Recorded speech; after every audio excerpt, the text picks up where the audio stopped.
Nathaniel broke his promise and doesn't regret it.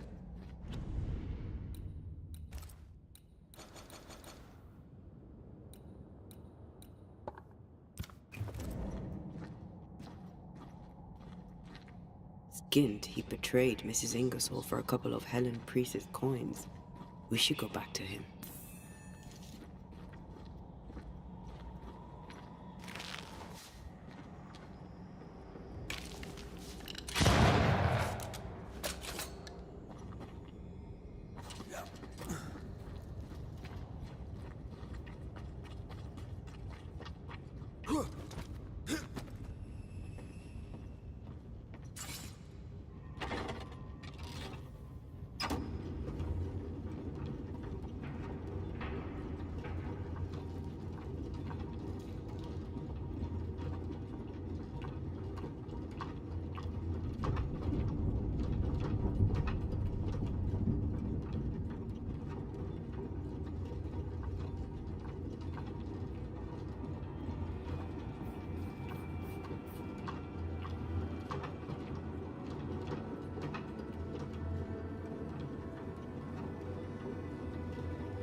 Excuse me?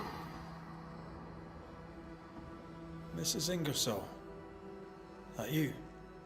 I think so, Mr. McWraith. I think so. Mistress Duarte? Dear Lord, you're a spirit too. What happened?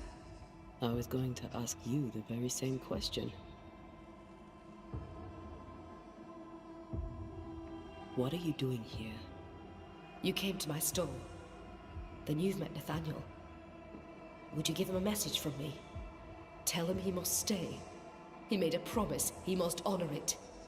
So, you haunt Nathaniel. But he told us you stole your own cash box. Why? Priest took my stock. All I had left was the money. I thought I'd start again somewhere else. Boston, where it all began. This isn't what you had in mind, eh? I have business yet. You'll see. We found some merchandise stashed away. Oil, sugar, some, spoons. We suspect it was stolen. Is it yours? I believe it is. Or at least it was. Helen Priest lays claim to it, for the company. And how does Helen Priest know about it? Because Nathaniel told her. He broke my confidence. He broke my heart. For the sake of his return to Boston and a life of ease, he'll trample the legacy of those who made him. He betrayed us. I knew what he was up to. That is why I ran. And because I ran, I died. I'll ask you some questions, if you don't mind. What are you to Nathaniel? Where did you meet? One day, an orphan boy came to our store in Boston hoping to learn the trade. He had this idea that he would sell hats. Everyone needs hats, he'd say. We gave him a job. He's been with us ever since. He's my barker, my salesman. He's born to it. He writes well, too. You should read the letters he sends to his friend, Thomas, in Boston. Tell me more about Thomas. He and Nathaniel are very close. Natty writes at least once a month. Were you married, Mistress Duarte? There was a time when I would have judged you if you were not. Now I know better. Love is love, whichever way it comes to you. Natty loves Thomas as well as any man ever loved a woman. Maybe better. What do you think of that? I don't disagree, but sometimes love demands terrible sacrifice. Where are you from? Boston, originally. Now I'm from New Eden. You? Cuba, originally. Now I'm from everywhere and nowhere. Was it in Boston where you met your husband? It was. I went into his shop one day and there he was. And you? Did you meet Mr. McCraith in Cuba? God, no. We met in London. We met through work. Yes. It happens. Or so I've heard.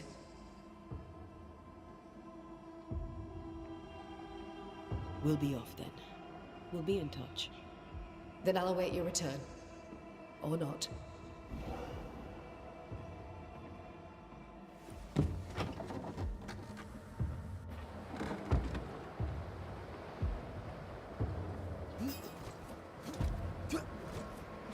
Hunter's roster. And Theodore Shepard is overdue.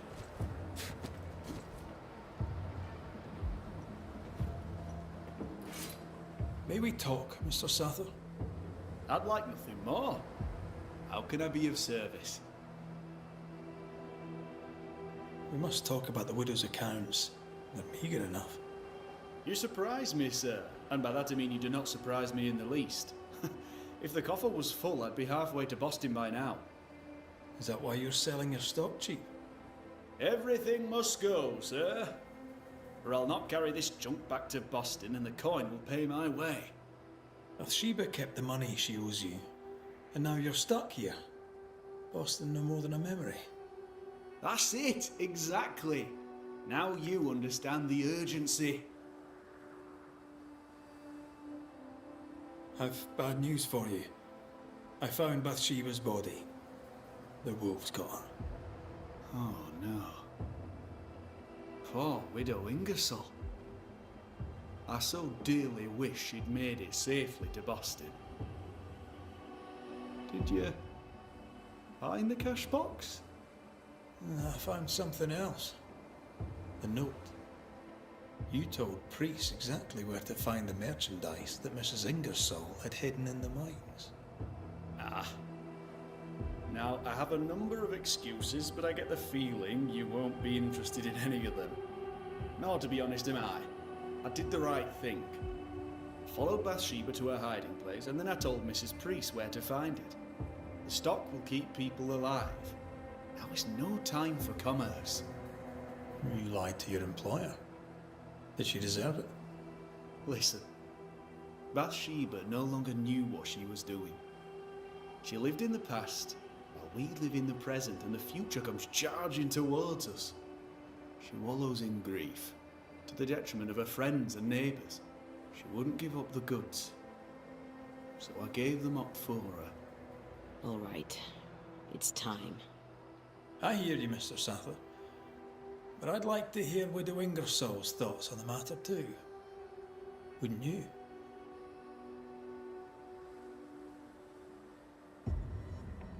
Dear Lord, what are you? Worry not, Nathaniel. This is the ghost that haunts the store. Bathsheba Ingersoll. Back to tell me one more time that you're not going to pay me?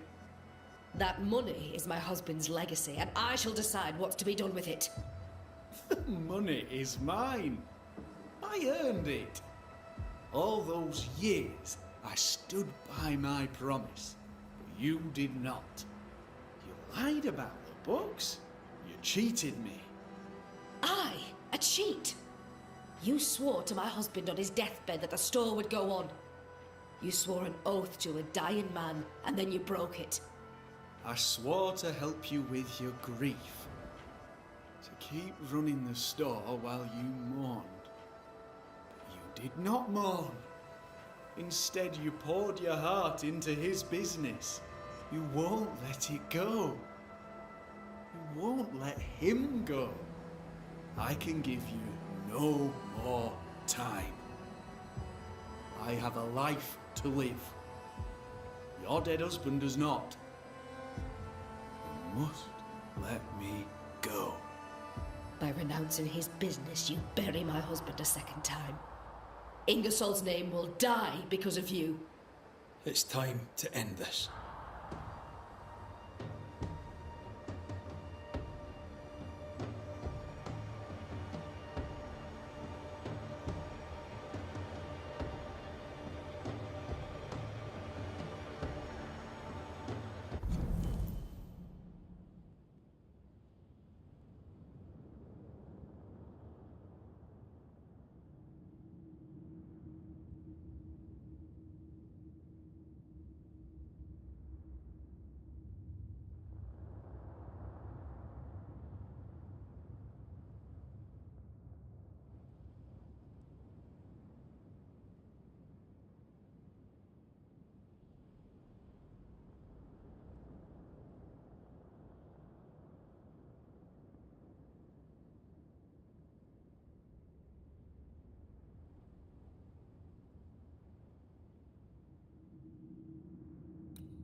Bathsheba Ingersoll.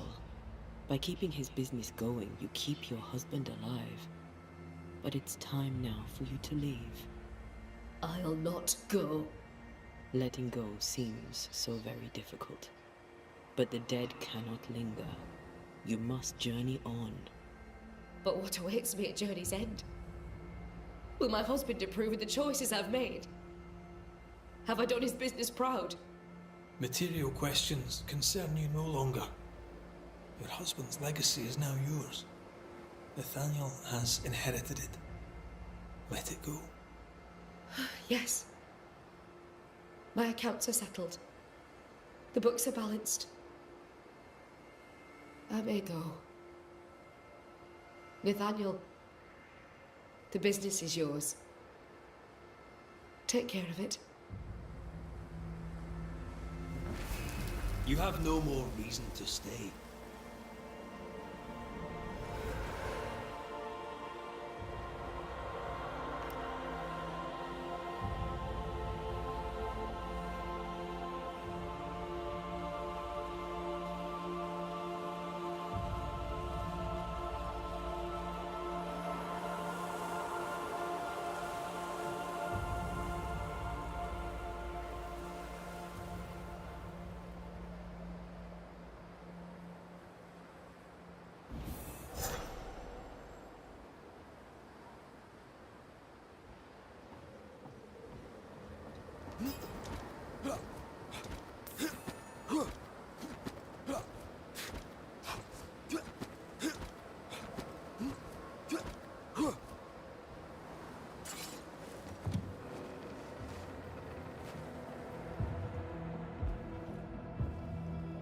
Oh, there!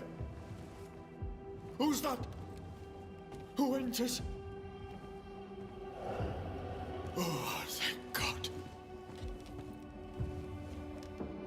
You, Scotsman, help me. Did you see it? Did you see the ghost? Aye, I did. Alright, maybe I can help. Right, soldier, spill. What's going on exactly? What happened to Nurse Wings? What do you think happened? She died, that's what happened. She died, and now she's trying to take me too.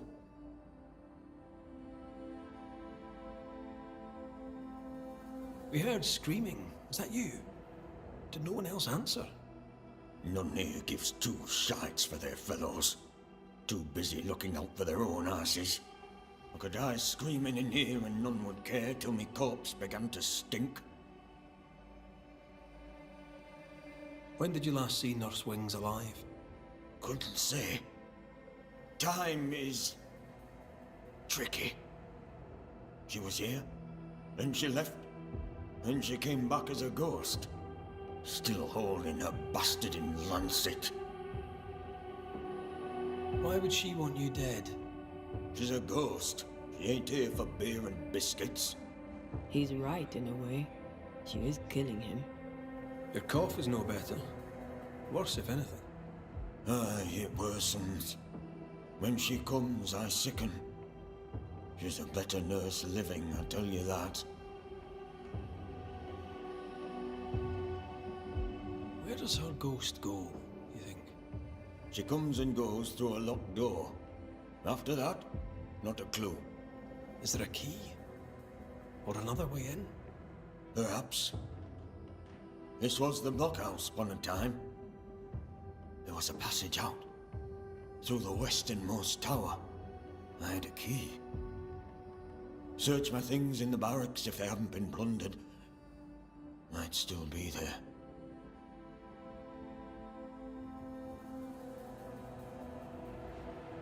Right, well, I'll look into things. You stay here. Where in shite you expect I'll go? You stay here. Go on then, cheeky bastard. Let me take a look behind that door.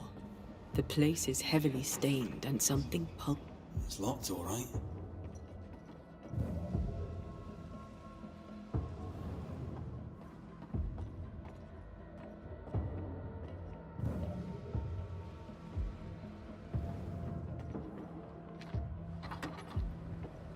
So sweet Nurse Wings, kind and caring, comes back as a vengeful ghost. It happens, but in this case I doubt it. If she was acting, she did a bloody good job.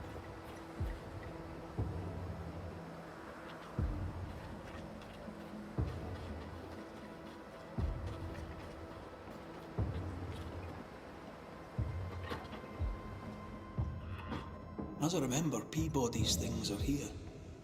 Perhaps the key is amongst them.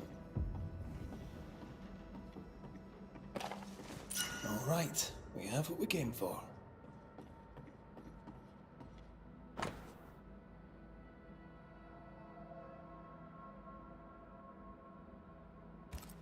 Why would she up and leave like that? And why has she not come back? Maybe she had an accident. She kept records. Maybe she wrote it down.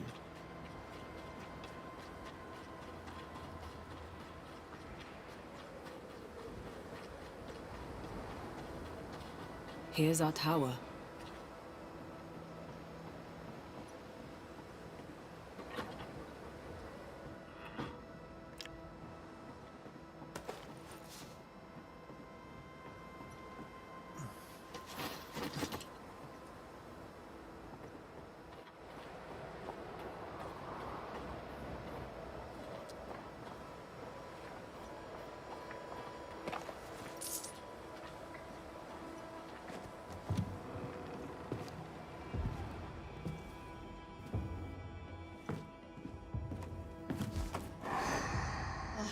Found it. My thanks. Mr. McCraith, forgive me. I did not see you there. I see you bring company. How lovely. Do you remember we talked about how I lost my partner in New Eden? Such a tragedy. Antea, if I remember rightly? Antea Duarte. Good to meet you. But how? Oh my, you lived. Well, this is marvelous news. And good news these days is so terribly rare. Nurse Wings, I died in New Eden. Excuse me? You and I are very much alike, Nurse Wings, don't you think? Are we? How so? I'm a ghost, Nurse Wings. And so are you. Are you sure you're well, Miss Duarte? You sound feverish. Perhaps you need to lie down and rest? I don't rest, Nurse Wings. Sound familiar? She won't be told. We'll have to prove it to her. If you need it, I may still have some vervain. You let me know. Goodbye, Nurse Wings. For now. I'll be here, as ever. Aye. That's the problem. She won't listen. We must find proof.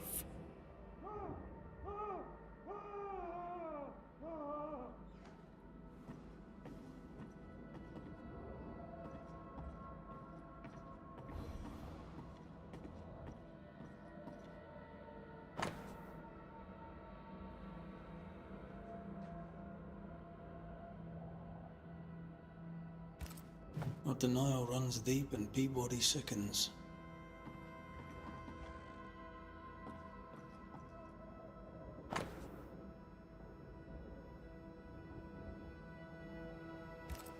Poor Nurse Wings is losing her grip.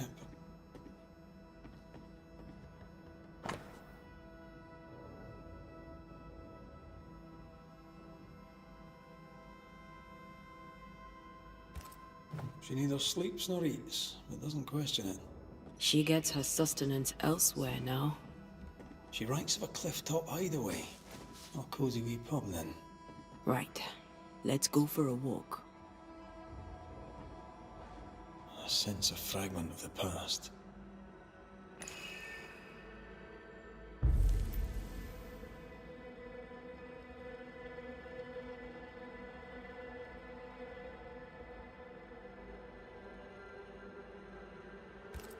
There's an echo here, but we need the tie.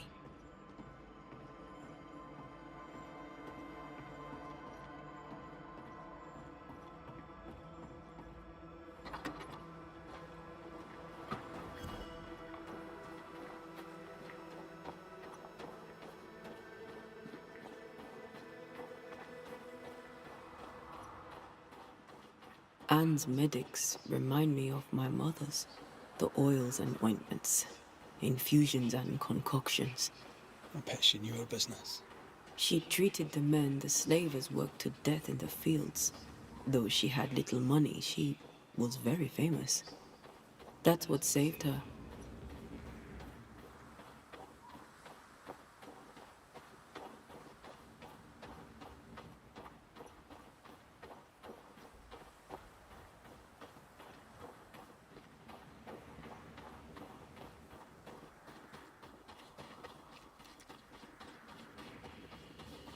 I think we found her. There's an echo. How long has she been here? No more than a few days. Here's the key to the infirmary.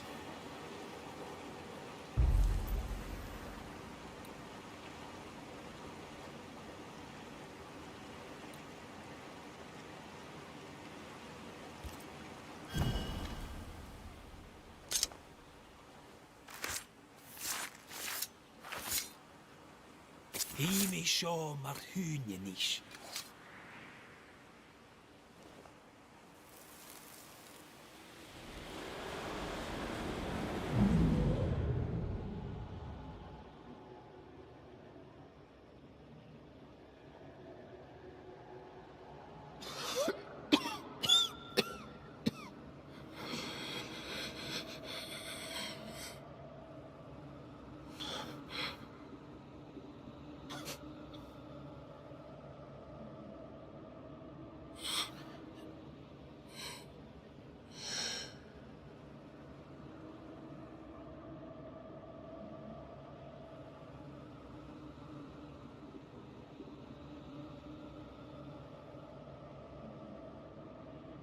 I see no journal. It may have slid from her fingers and fallen. Let's retrieve it.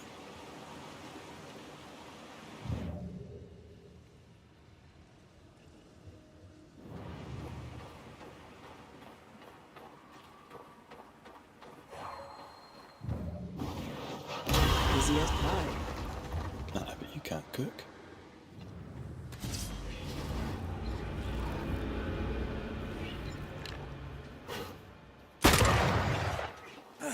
Watch your step.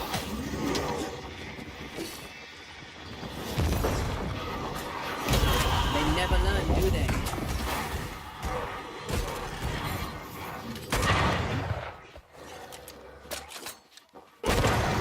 Shift your balance.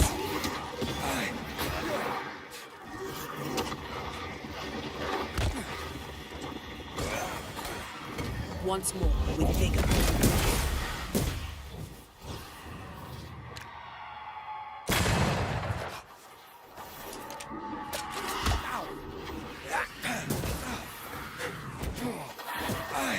Try this on for size.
Who there, corrupted weeds?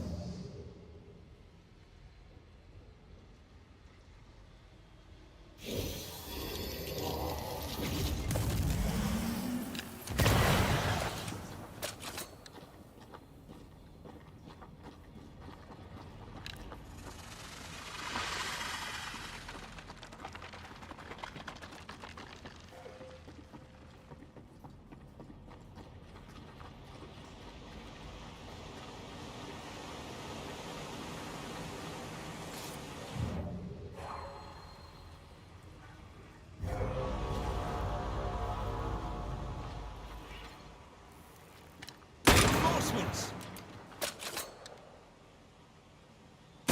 Aim at that lantern.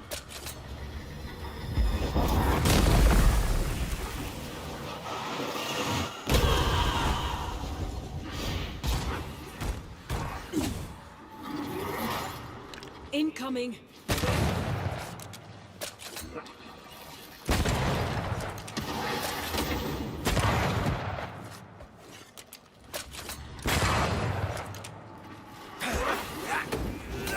Tough now, are you?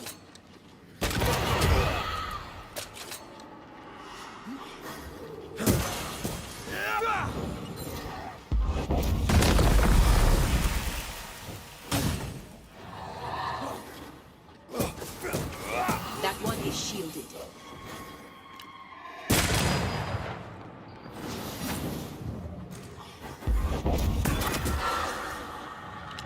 This isn't over yet.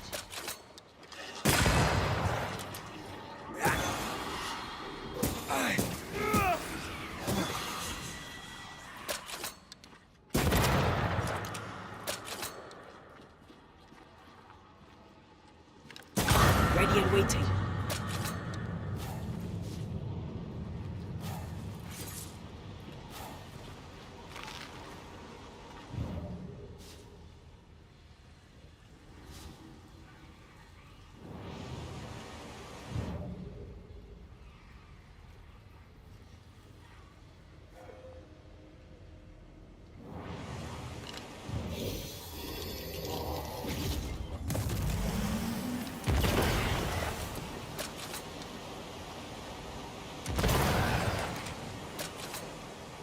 I'm ready to shoot the infested roots after you bruise the heart.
Still impressive.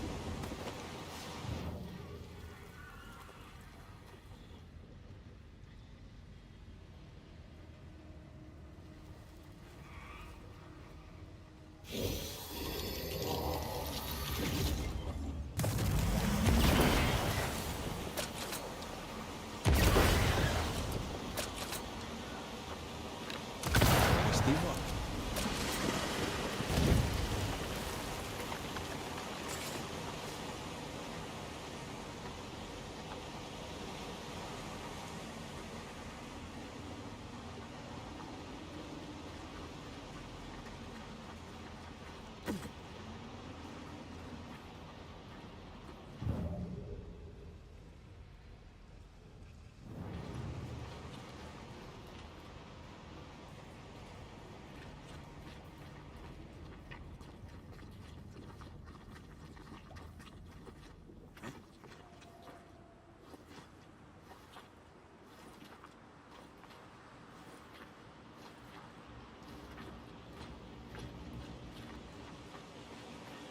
This looks like the place.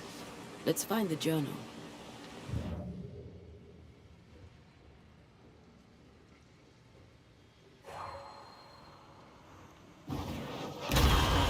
Still impressive.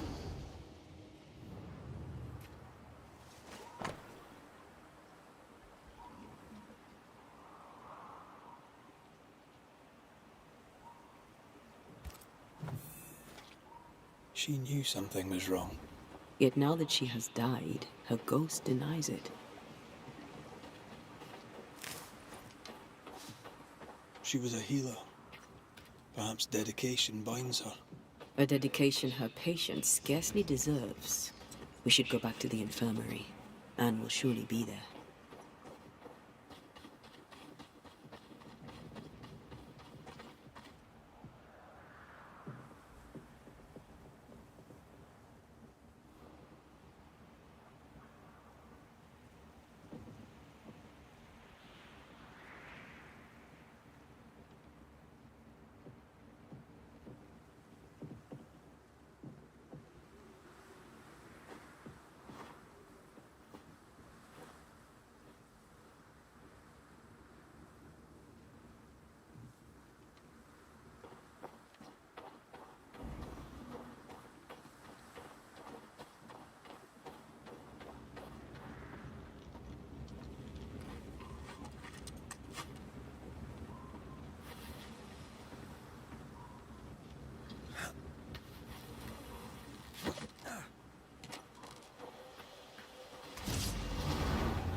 Anne reminds me of Moore Mackenzie. We hid in her house when we were running from the English. She washed our wounds and sang as we buried the dead. Never stopped smiling. I like her already. They burned the house down with her inside. I'm sorry.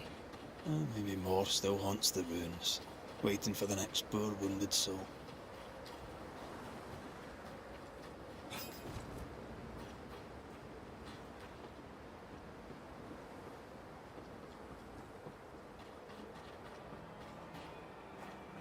Hunter's roster. And Theodore Shepard is overdue.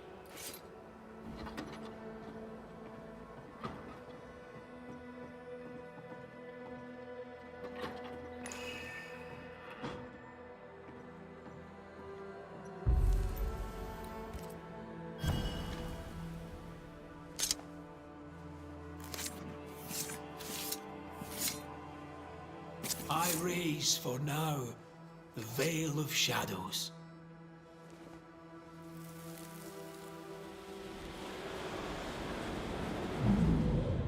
Hold still. Get your filthy hands off me! That's enough, Mr. Peabody.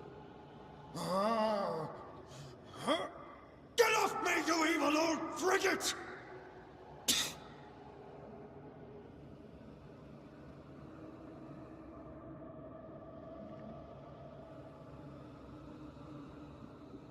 In his temper, Cotton Peabody gave Anne Wings the disease that killed her. Oh, still here, are you? What new comedy do you two bring me now? Remember on the cliff top when you closed your eyes and it felt like you slept for a very long time? Have you been spying on me? Remember how when you awoke, you felt lost and distant? How you could not remember who you were? How slowly you came back to yourself? How something drove you to it? Something that felt more important than anything you had ever felt? No. Yes. My patient needed me. I knew it from my head to my heart. That's it. That's why you stayed. That's what keeps you here. My dear, the desire to help my patients means only one thing. It means I'm a nurse.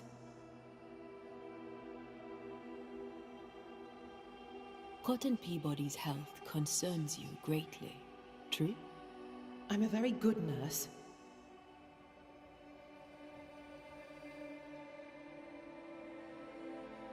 I think you know what he needs. I think you know his remedy. He must have wintergreen. Fresh oil, decocted, then used as a salve. Yet, though you treat him, his condition worsens. You must have noticed. To maintain the illusion of life, you feed upon his essence. Even as you tend to him, you leech his life away. No. No. Your memory is fading. It is not. At least, I don't think it is. Once you kept meticulous records. Now your notes, if you keep them at all, are chaotic. It's just that I'm all alone. No one to talk with. No one to share a laugh with. I've gone a little potty.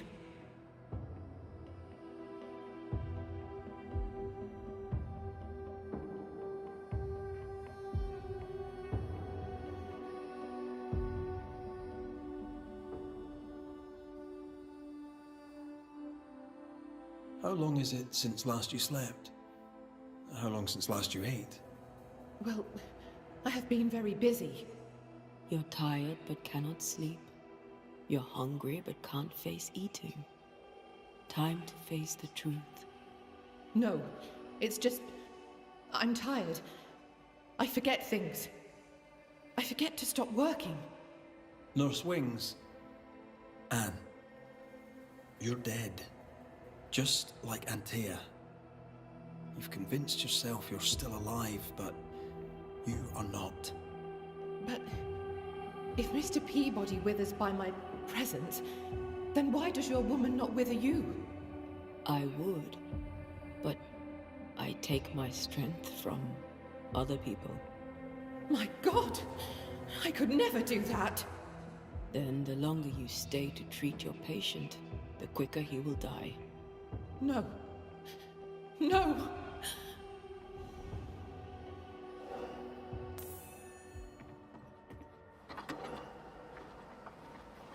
Hold there, Nurse Wings! Anne! I can help you. Let me help you. She's heading back to where her body lies. Anne, are you there?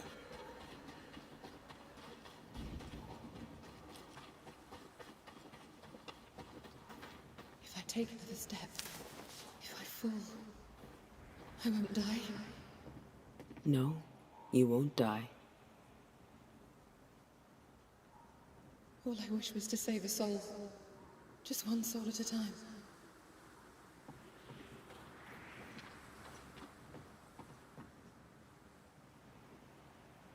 Got him. It's time we put an end to this. The devotion of poor Anne Wings, who even dead, kept on caring. No. Her ghost hungers for essence and calls it caring.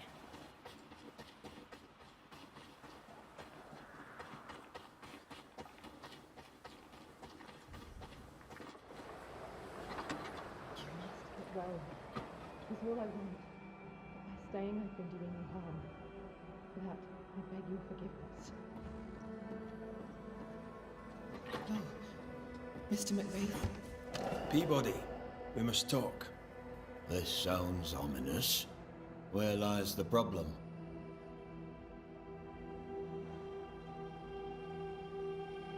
Anne Wings had the grip.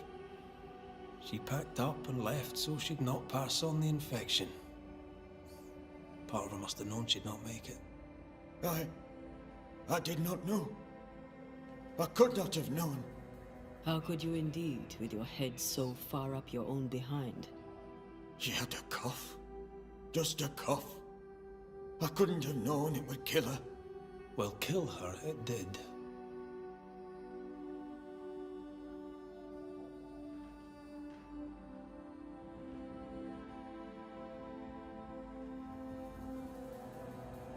You're the one who made her sick. The day you spat on Anne Wings, you gave her your disease. I never spat on... No. Wait. I did. She was at me with the lancet. The pain gave me a wee touch of fury, just for a moment.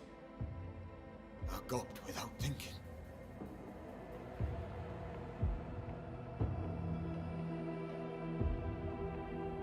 You knew you were infectious. You wished to harm her. 'Twas an attack. So, Nurse Wings died trying to heal you. And you believe her ghost returns to harm you. Interesting. Well, all good things, they say, come to an end. I'll miss our little chance.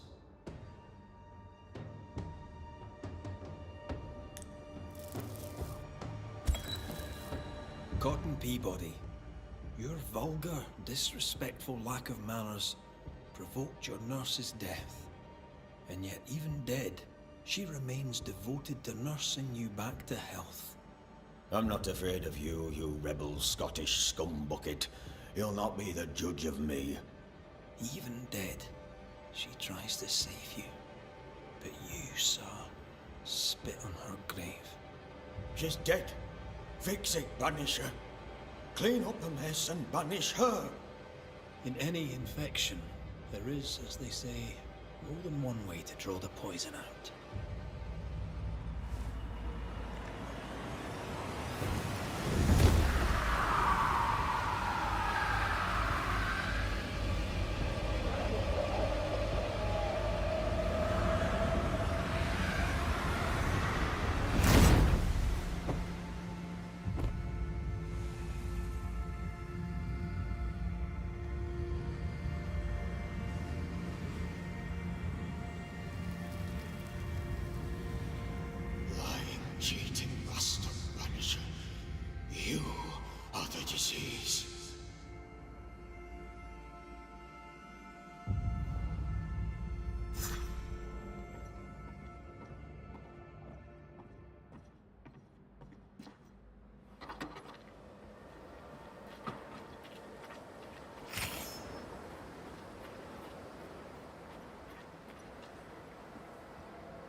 Theodore Shepherd.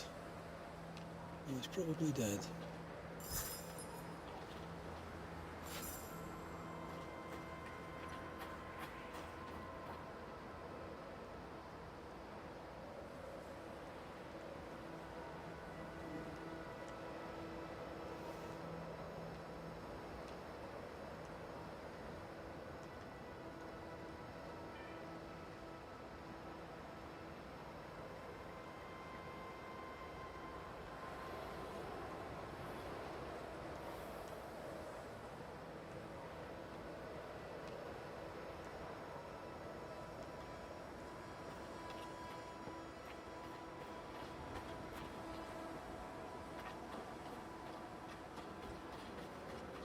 Right, over here.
Think you'll get me, do you?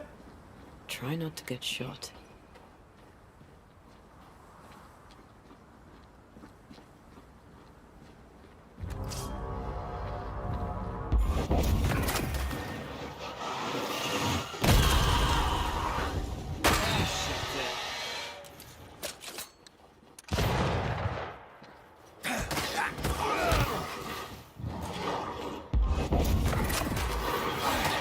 Hogging all the fun.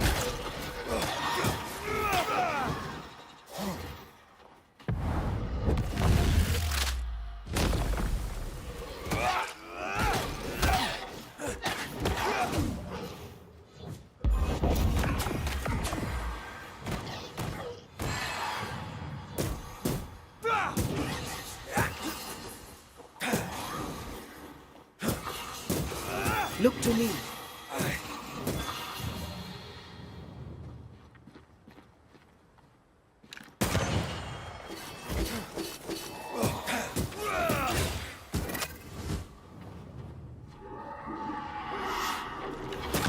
Piss off!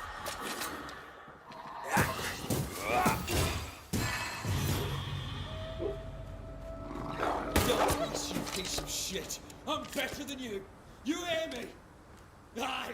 King of the musket, me! The shadow of the woods! See that? Even dead the bitch won't stop. How'd she do that? How'd she bend the wolf to her bidding? Don't get me wrong. I had him where I wanted him. You fight well. We could use you in the train band. Red McCraith, Banisher. Aye, I've seen you around. Theodore Shepherd, marksman out of Fort Jericho. Best in the business. You seem haunted. What was your first clue? By Flora Abbott, for you ask. The tar-faced cow. Flora Abbott? Who's that? Captain's pet. Gave her a gun and all. She ran off. Must have died. Won't leave me alone now. Why you? Who knows how her kind think? They're naturally devious. You know that. She tried to kill me in my own cave. Well, that proves it. Slavery's a gift to 'em. I beg your pardon. Steady.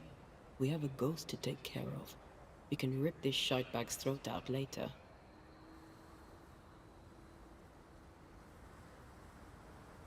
Maybe I can help. I know about ghosts. You mentioned a cave. Yours? Aye. I used it as a hunting lodge. Or I did, till Abbott turned up. A ghost did anyway. She attacked me. Ran for me life. Had to leave some of my things behind. Be a mate and pick it up for me, eh? I'll think about it. What sort of gear are we talking about? A notebook, several wolf traps, worth little enough to you, worth a little more to me. Thanks, mate. Appreciate it. I wonder what we'll learn at Teddy's cave. I'll be on my way. Farewell to you, mate. Don't interfere.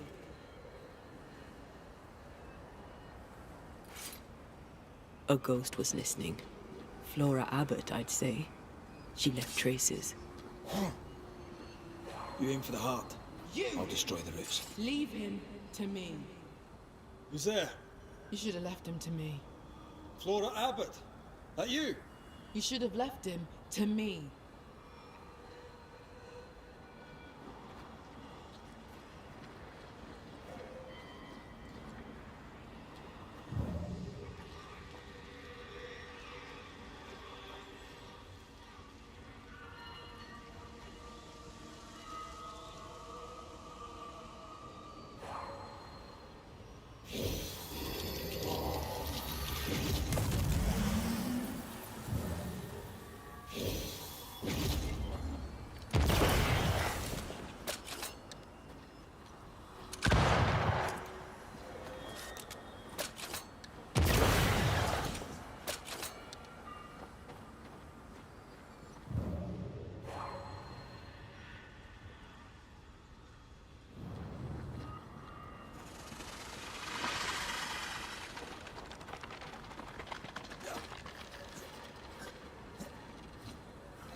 Flora?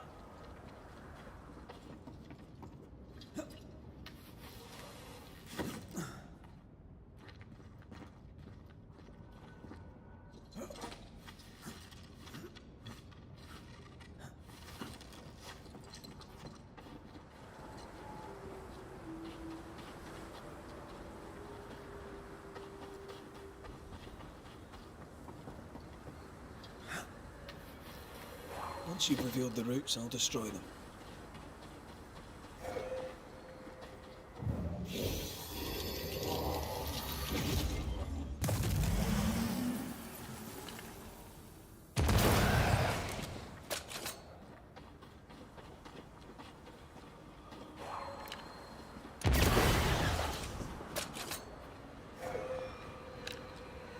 Sharpshooter.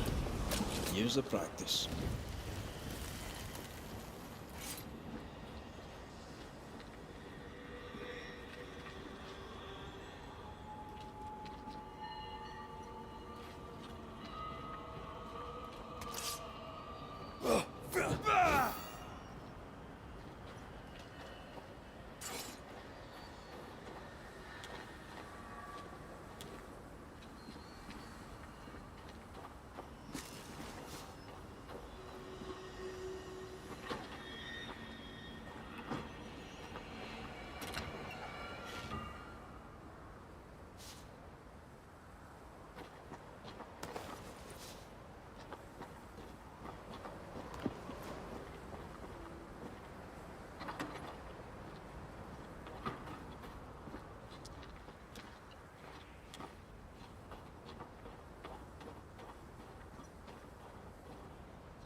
Why save him? Him, of all people! You're Mistress Abbott, right? I'm Red McCraith, Flora. This is Anthea Duarte. We're banishers. And we're no friends of Theodore Shepherd. You. The Banisher woman. We heard of you. When you arrived, I could scarce believe it. Someone like me come to save us. They all scoffed. I had hope. Such hope. But you didn't save us, did you? You only saved that bully bastard, Shepherd. You'll not banish me. Not before I'm done with him. Hear me? Not before. You were a hunter at Fort Jericho. But why were you living in New Eden in the first place? I own land here. I've long since stopped being an outsider. A person has to live somewhere. Do you belong? I left home young. I haven't stopped moving since. I learned not to get too comfortable. I am a New Englander, born on a farm not far from Boston. After my mother died, I came to New Eden and bought some land. Just a small plot, out by the edge of the woods. Pennington came by sometimes. We hunted together. When we fled, I went with him. I was part of the train band. Part of New Eden. Then the captain died, and I was part of it no longer. We are not enemies, Flora. You can trust us. Can I? You saved the life of a man who would spit on you.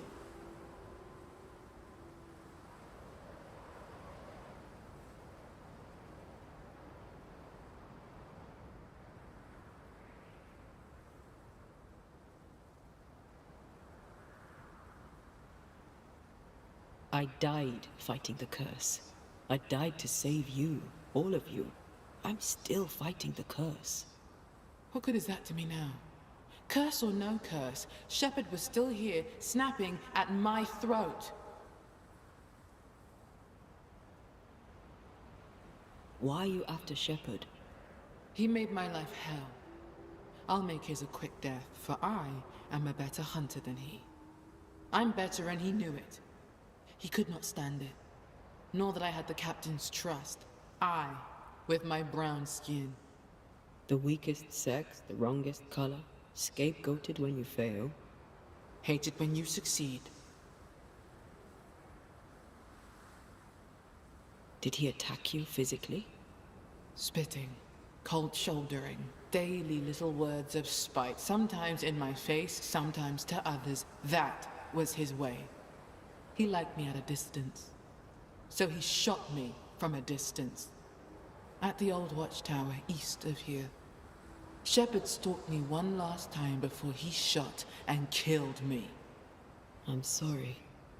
One hateful crime followed another. The bastard stole my gun. It's in his cave. I want it.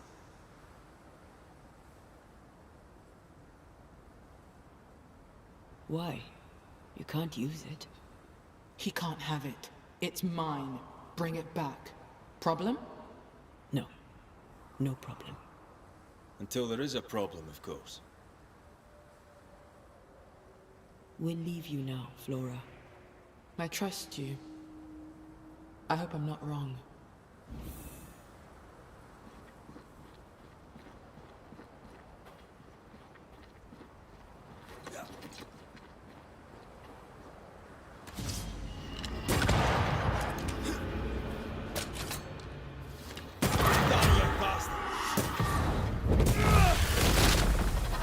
Follow my voice.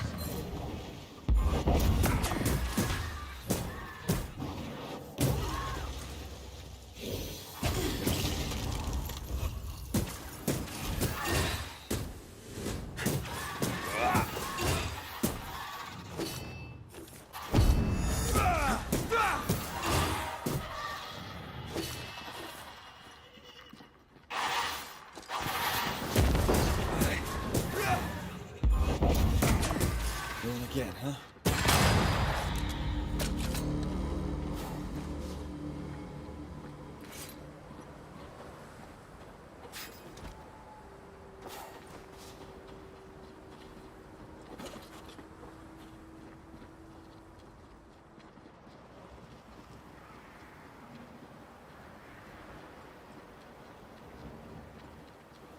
Having lost her captain and only ally, she left the fort. Was she any safer out in the wilds? Monsters within as without. At least she got to choose which monster she would face.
Theodore Shepard's happy little home.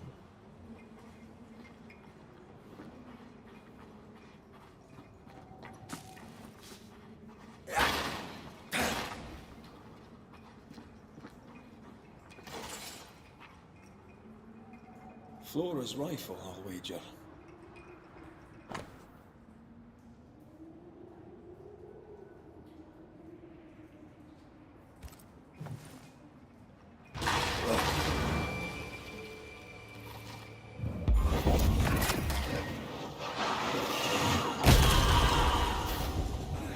I think we've hit a nerve.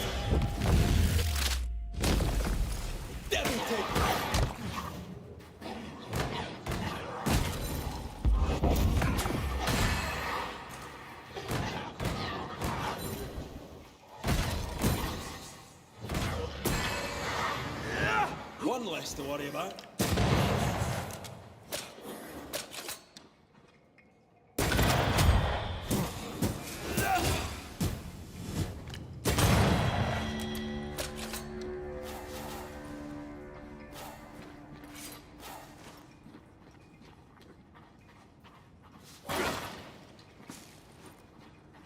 Master Ted's secret little butchering place, eh?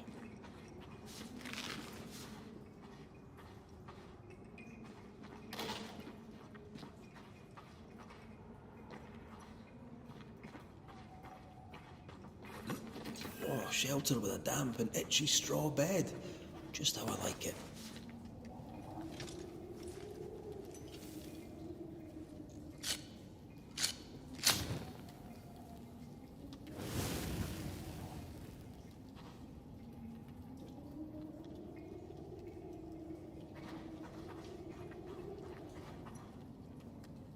I never could get the hang of smoking. I hear it's very good for you.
The notebook Shepard wanted. What a lovely man. Lovely's one word for him. I can think of others.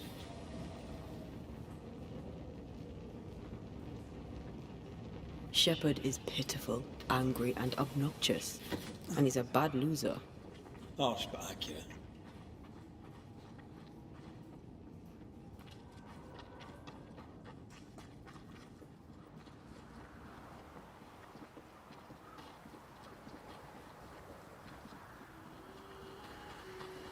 What's this then?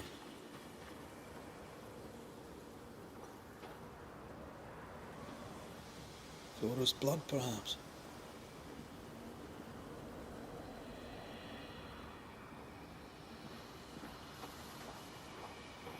There was a gun here. See where it lay? I think we may have that gun already.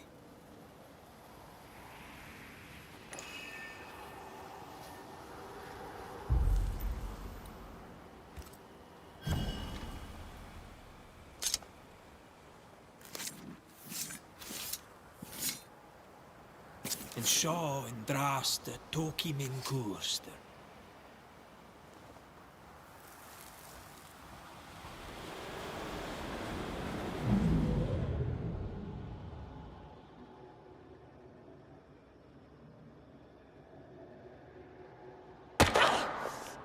What the... To hell with you, Shepard, you bully bastard and dog! He hunted her down like an animal.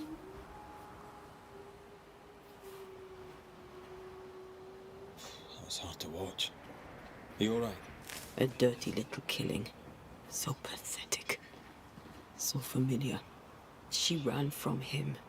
Not from New Eden. Not even from the curse. From him.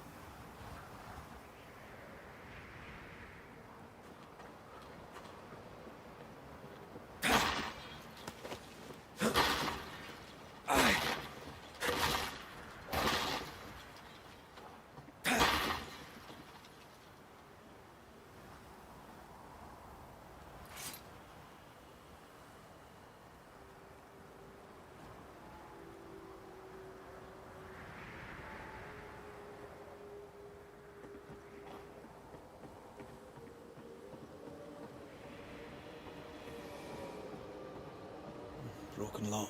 Forced entry. There's an echo here.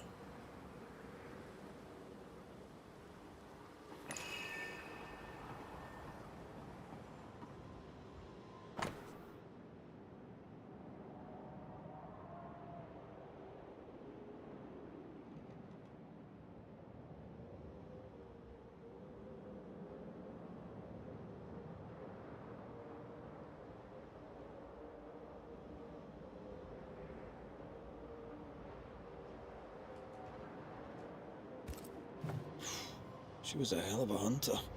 The Shepard saw her as the prey.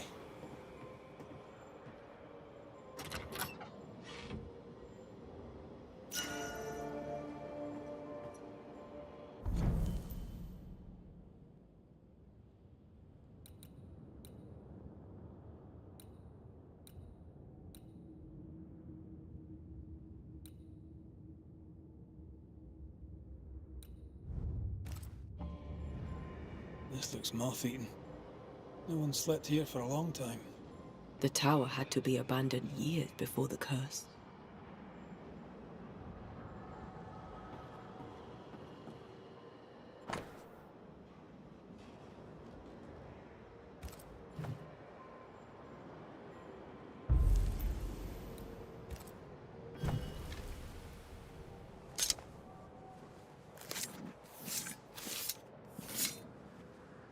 Pascal Fogach Smal.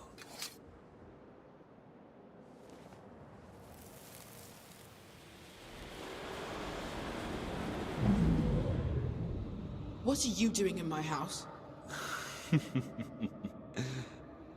I'm sick of this. You wanted me gone. I left.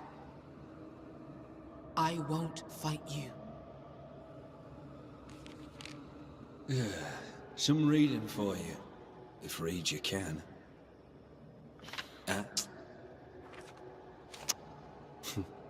Not to do with me. I'm just a messenger.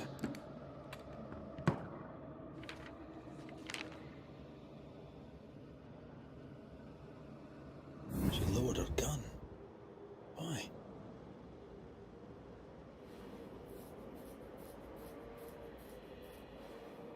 She was cautious. Gave Shepard no reason to shoot. Hell of a gamble. She has brass. I wonder what that letter said.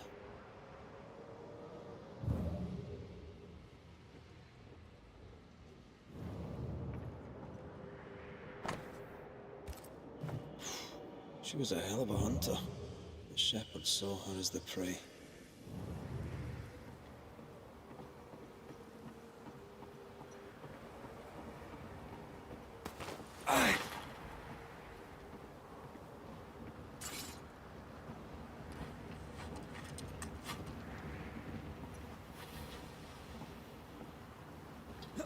Here, I found something.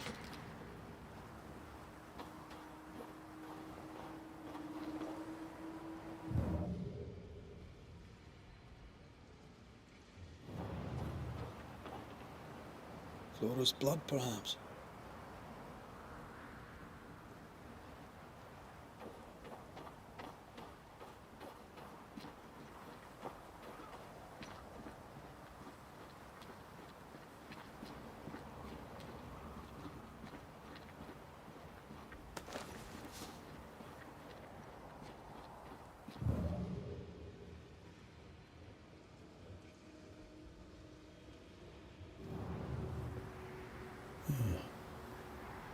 Interesting.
Flora's blood, perhaps.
No sign of her body.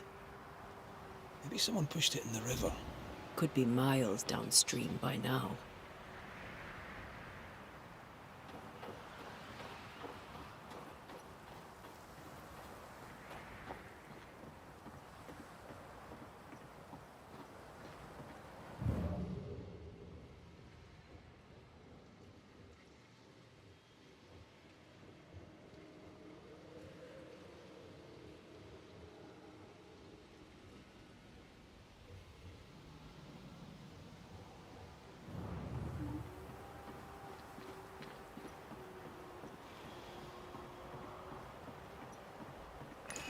An echo whispering to me.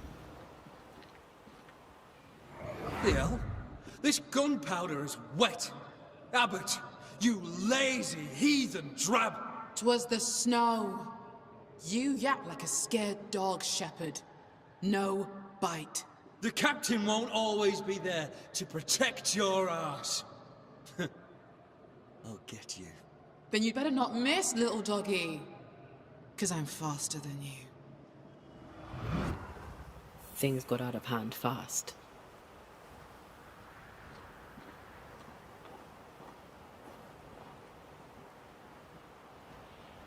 The powder was a pretext, an excuse to abuse her. After, he'll claim it was an honest mistake. We get used to it. Harsh. She just wanted a better life, like anyone. A Spanish slaver hired me once. Haunted, predictably. He was in a terrible state. I turn up, he sees my face, my skin, throws a tantrum, decides to stay haunted. Did you leave him to his ghosts? Well, he turned me away. Then, he sent his whip hands after me, saying I'd summoned the ghosts. I left town. It damn near cost me my life. Flora Abbott walked away from the bullshit. She dismissed it. She had to pay.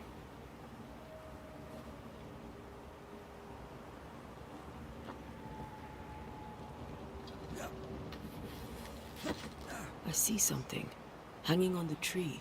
A bag, I think.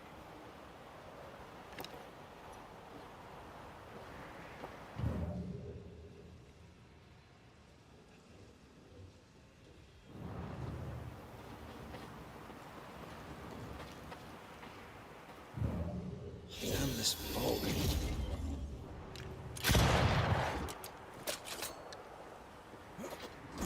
Bastard fog. Can you see a thing in this?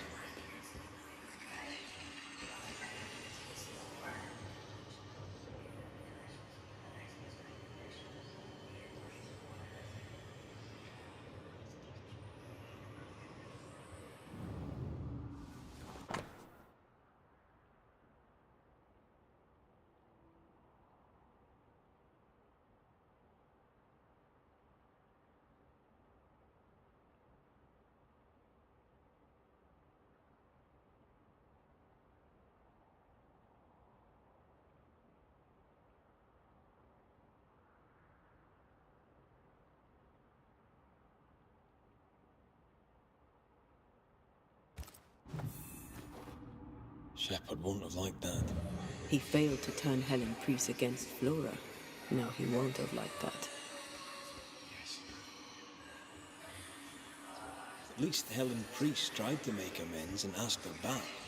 Shepard won't have liked that either.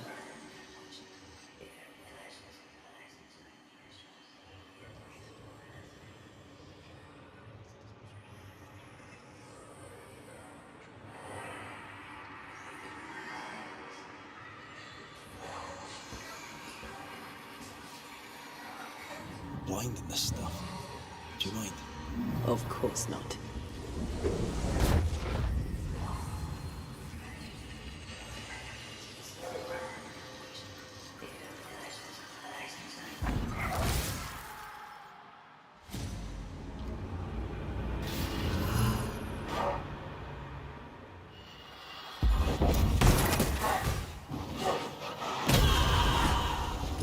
I have to do this myself.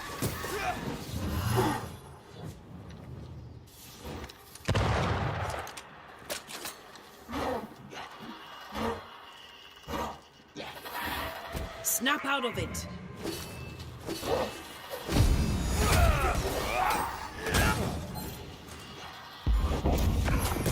You're done.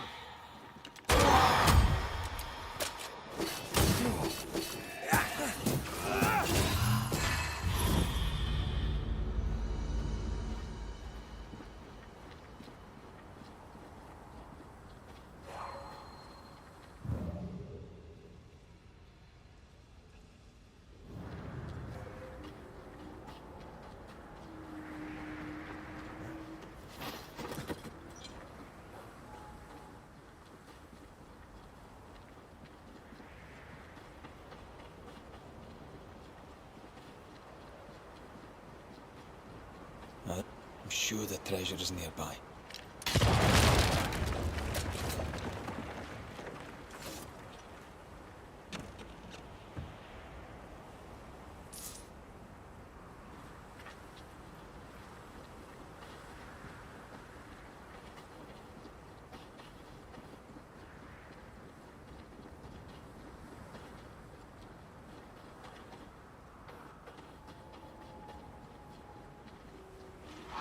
Once I've bruised the heart, destroy the wisps within its roots.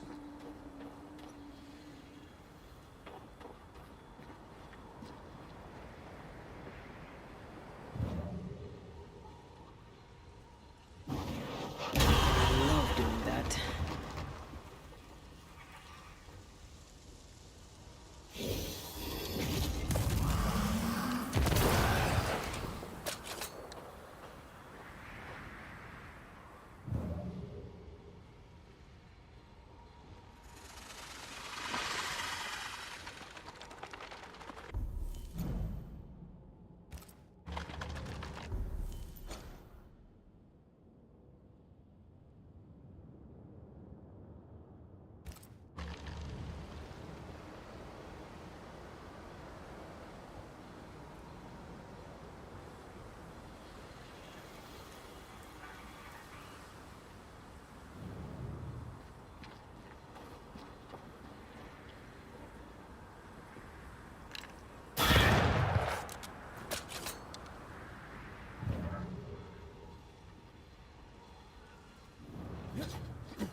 Roots.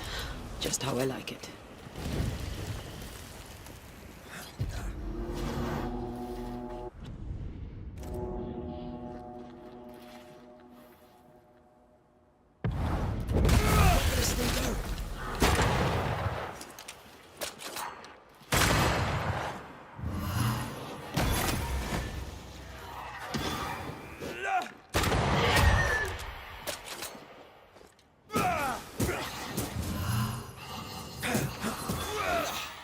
brought more friends.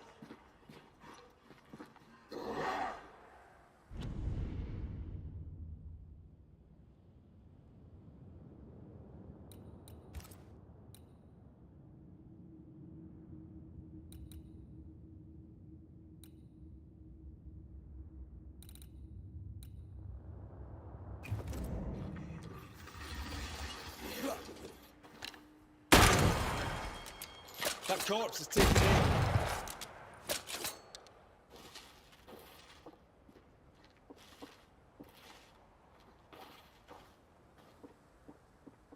I think I heard the sound of a gun.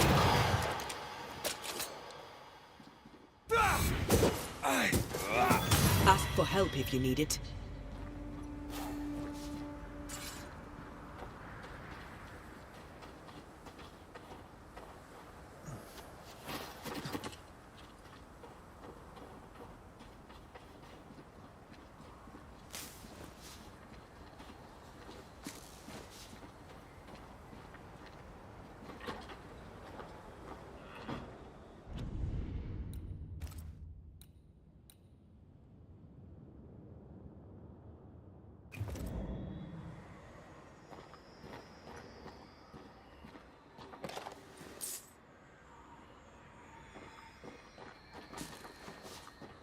How goes it?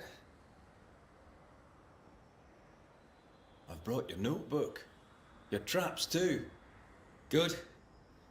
Give 'em here.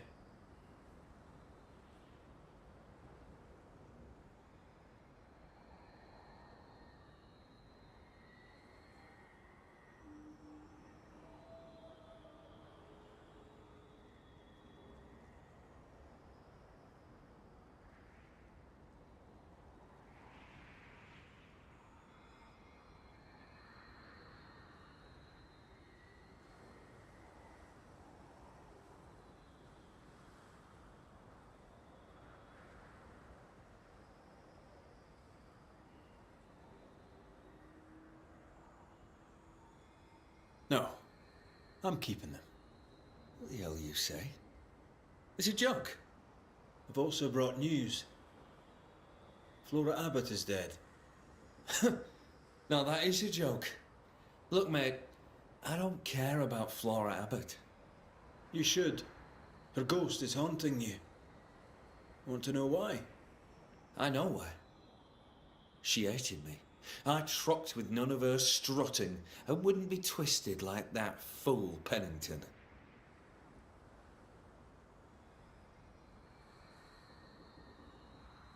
Helen Priest valued her too, but you know this.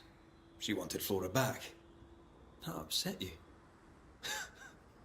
That's a steaming heap of horse on all counts. She weren't missed. No. Strange, I found a letter from Helen Priest asking Flora back. You were the postman. You know about that? Well, so what? Aye, I delivered the letter. Priest asked her back. Abbott didn't come back. So ends the story. You sure you don't want to know?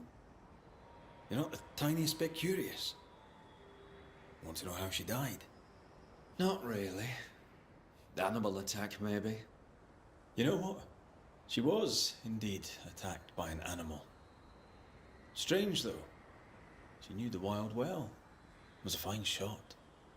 She wasn't that good. She was lucky. Sounds like her luck deserted her. Life finds you out in the end. She fled the fort so she'd never see you again. She could have killed you, you know. She chose not to. She chose not to because she knew she'd lose. She was a better shot than you. Quicker, too. She knew the terrain and knew your movements. She could have lain in wait as you went hunting, knowing you'd come by, and shot you as you passed. Any of this sound familiar, mate? No? Why would it? Drop the act. You killed Flora Abbott. I had nothing to do with it. And you won't prove otherwise. I don't need to prove it. I know. That's enough. And what if I had?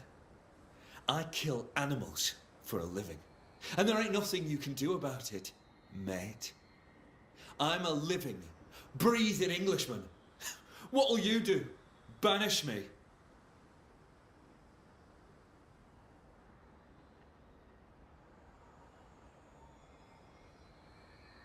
You do talk a lot of shite, Shepherd. Time you heard a home truth or three.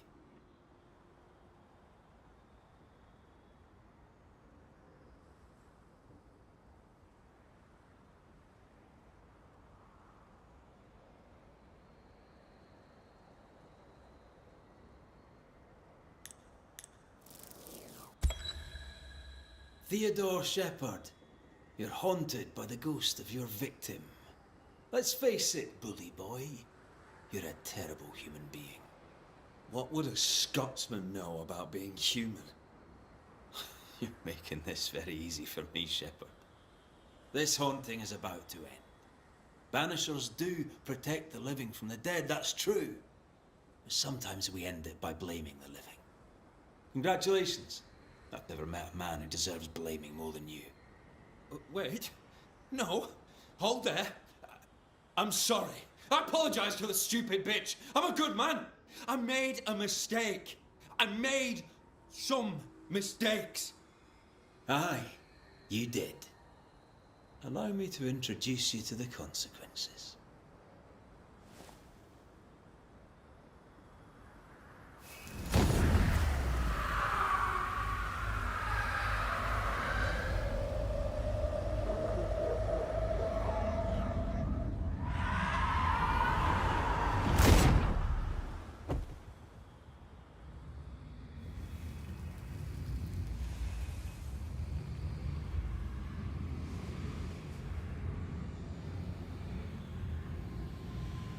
I see you did. But where is the brimstone? Oh, shit.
What's the matter?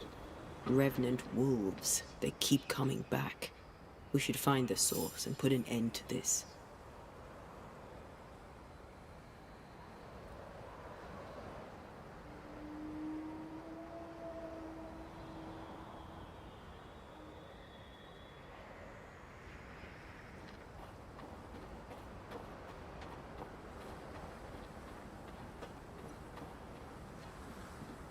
Come back. We're not done here. Want to talk about it? She ran, but what would that have changed? You can't run from your own skin, and men like Teddy Shepherd. Christian men, English men, mediocre, hateful men who steal the world.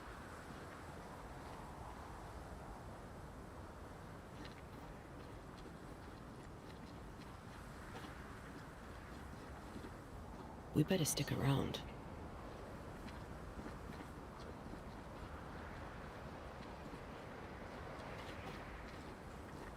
Their fur had a peculiar tinge. Aye. So rusty. Mass death by the iron mines? Follow that hunch. See where it leads.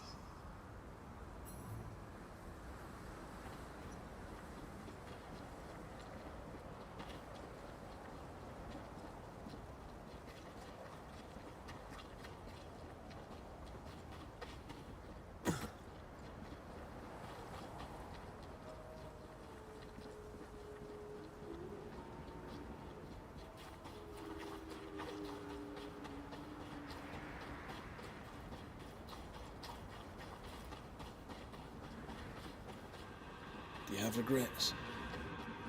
Should we have chosen differently? Theodore's shepherds are 10 a penny. How many Floras have to die before they change? Revenge is bitter, and there's no justice. Not for us. I've no idea how that must feel.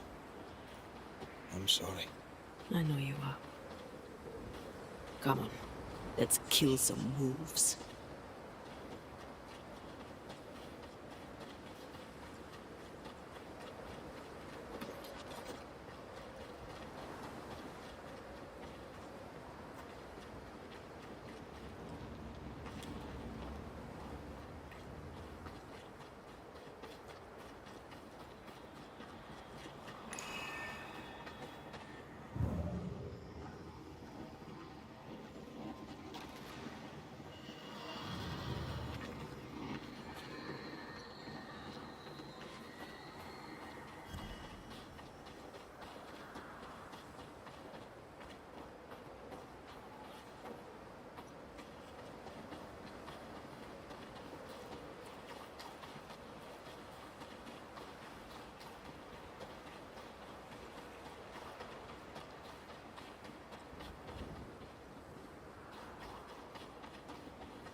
Picking up something spectral nearby.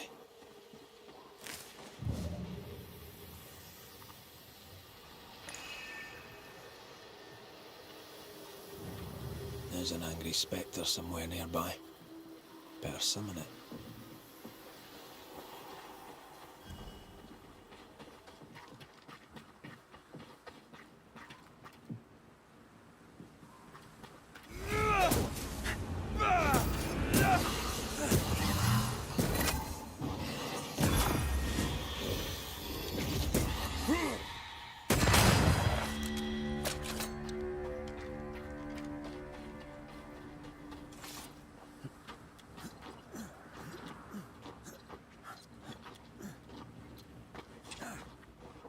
Something's concealed.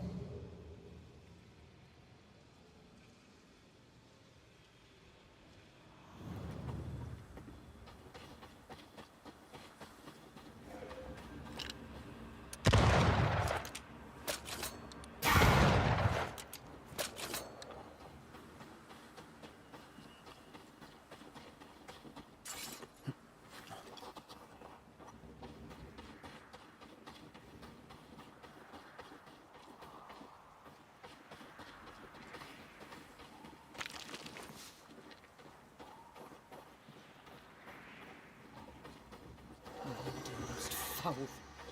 Was that Abigail Rumble? I think so. What now?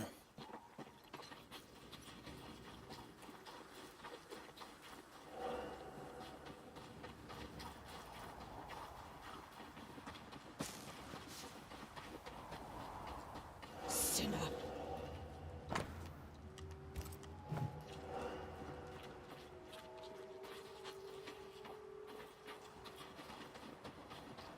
He killed me. He killed me! We should probably go talk to her husband.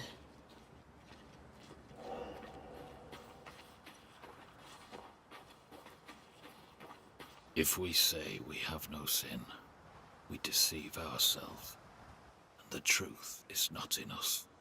If we confess our sins, he is faithful and just to forgive us our sins, and to cleanse us from all unrighteousness. First Epistle of John, I believe. Chapter 1.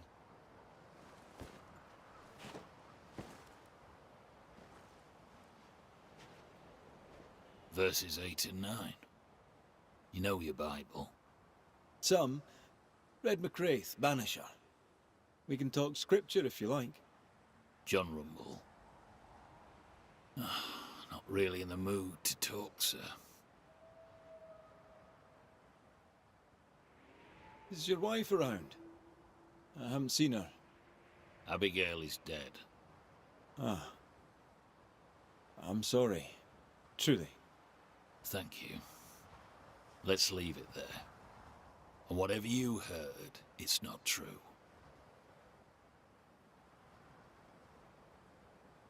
What would I have heard exactly? Don't mock me. I know what they say about me. I know what you all say. It was an accident, a terrible accident. I'll speak of it no more. For someone who just lost his wife, he's awfully nonchalant.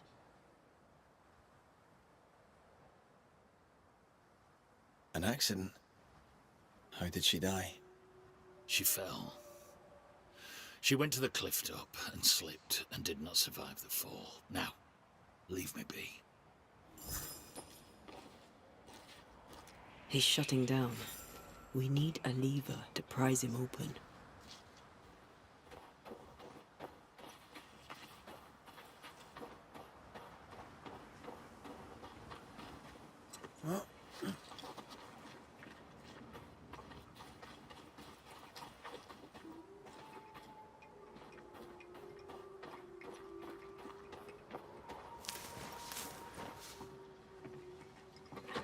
Someone's left us a fire camp to use.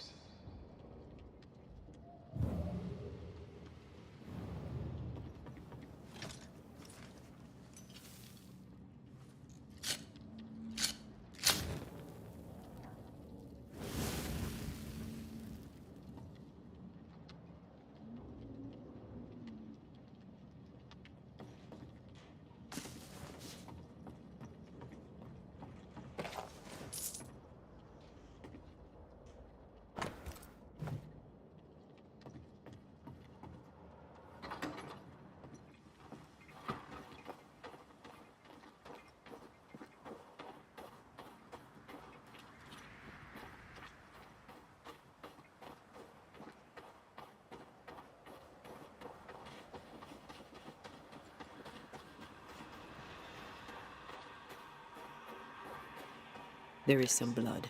We must find a way down.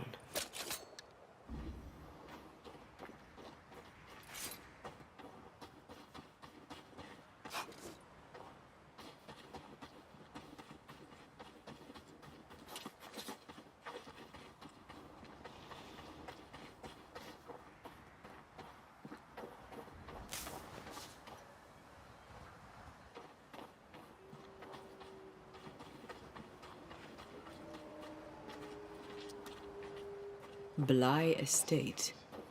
This must be where the Rumbles used to work. Another haunted house. Jolly good.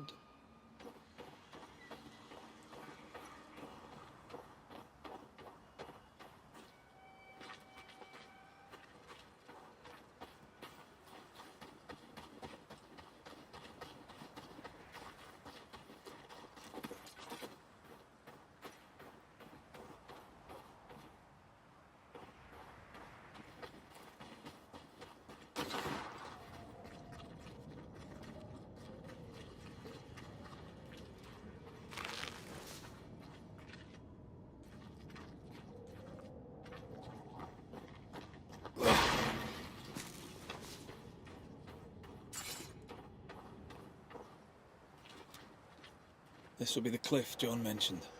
Watch your step. What do we have here? A safe haven. Shelter from the turmoil.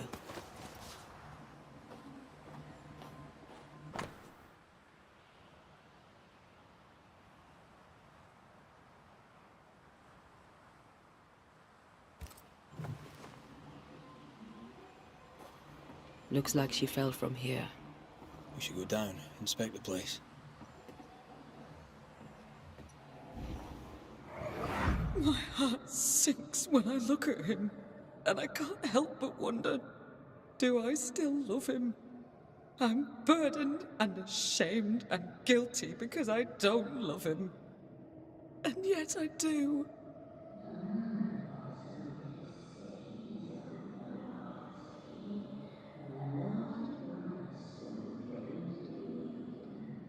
I don't care that we are childless. I don't care that we are poor. It was always the two of us. That was our promise to each other.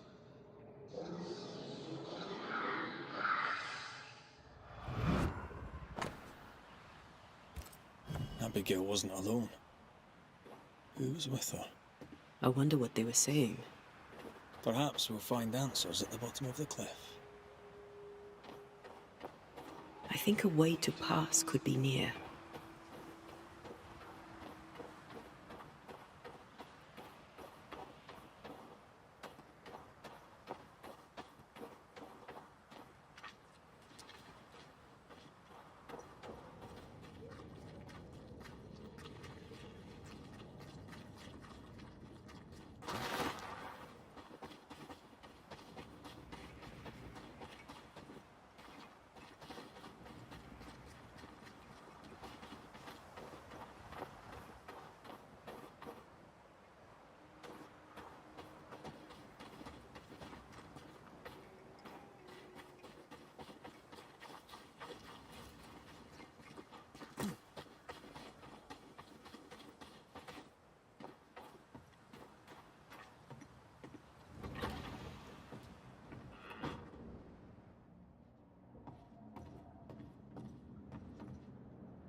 Seems Abigail had abandoned the marital bed, and it vexed him. That's not the Puritan way. John's dirty dreams began before Abigail's death. Makes sense, if he was going without.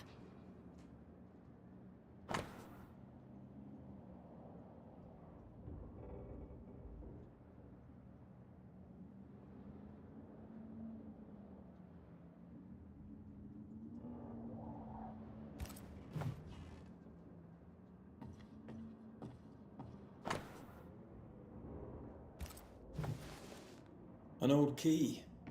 Convenient. With luck, it'll fit a door at Bly Manor.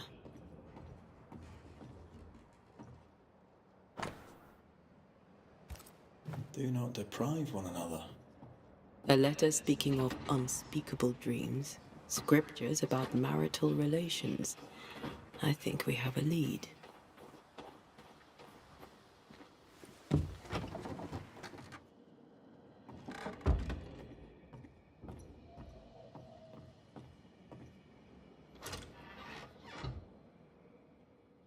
Abigail's clothes, already packed.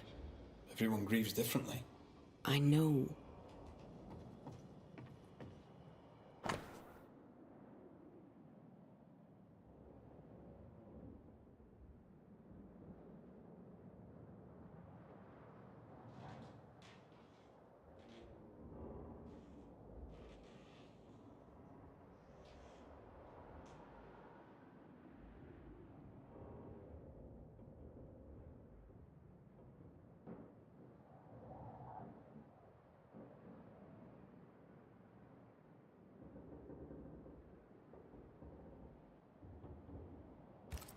Love letters.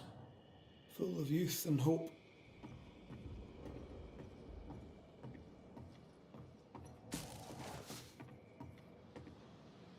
Sense the ripple of a past conversation. Old emotions are trapped here.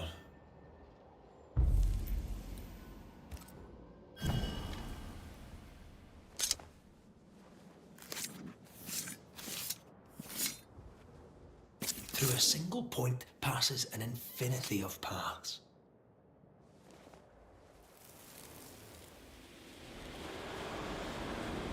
Will you stop walking away from me each time we are to converse? This is not conversation, Abigail. We do not converse. Not no more. You berate me, you belittle me, Abigail. Aye, I'll walk away. You don't care. You don't care about me. You don't care about our life together. I gave it all up to follow you to this godforsaken place, and you don't care if we belong. We are trapped here! I could die and you not blink an That's eye. right! I don't care! I don't care about none of it! Why don't you just troop off and Kill yourself and give me some goddamn peace! Not a very nice man, turns out. The resentment between these two ran deep. A harsh price to pay for forgetting who you are.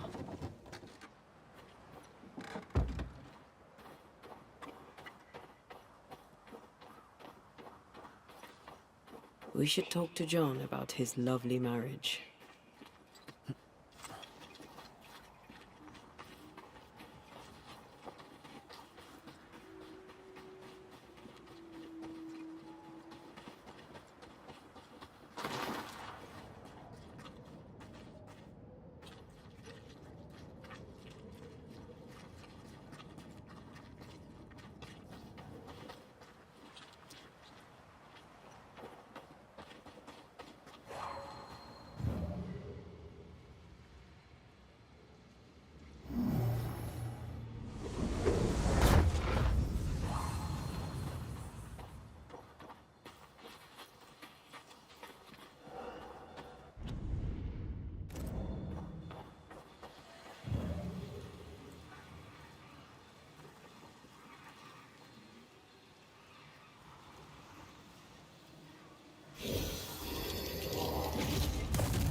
I know.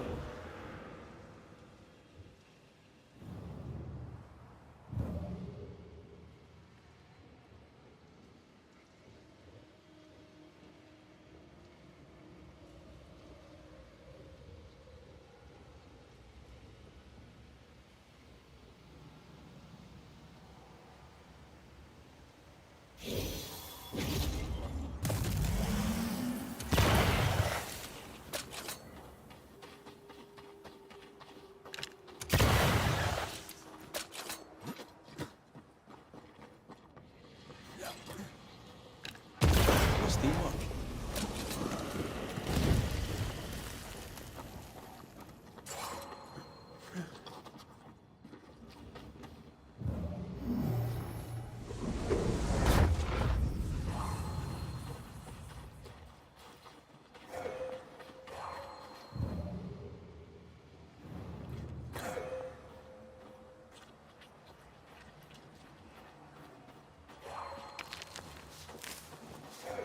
This must be where Abigail fell. There's more of them. Watch out! Spectre possession.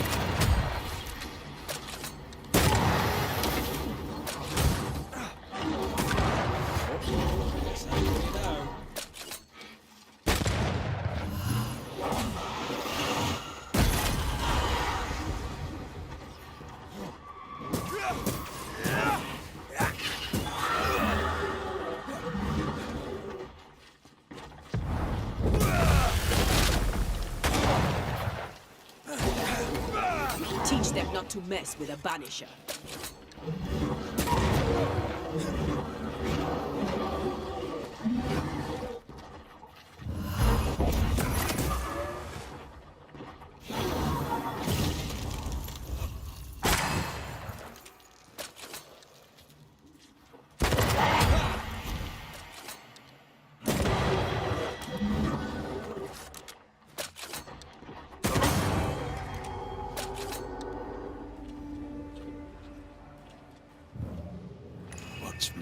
must linger here.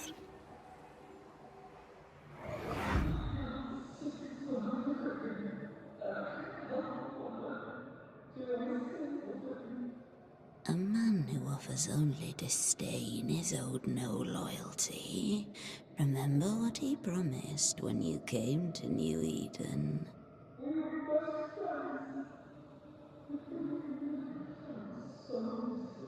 He is a failure of a man. He puts you down to raise himself up. Don't be his weakling, Abby. Act!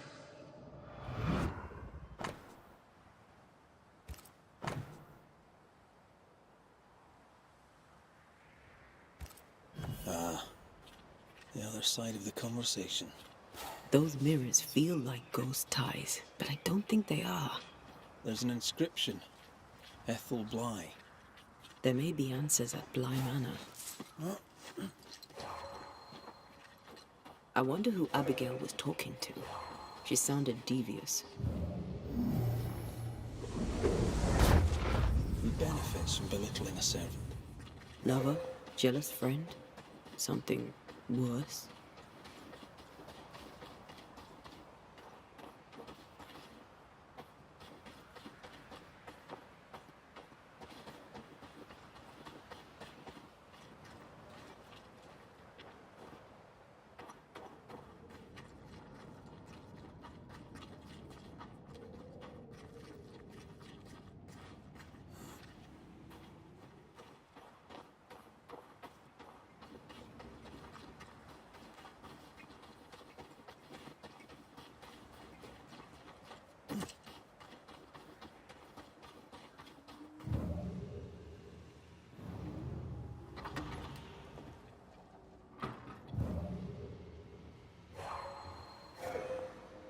Spectral stains about the bed.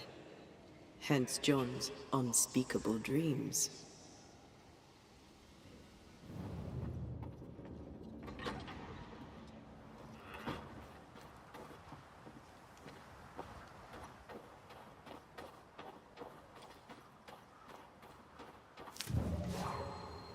Off we go then.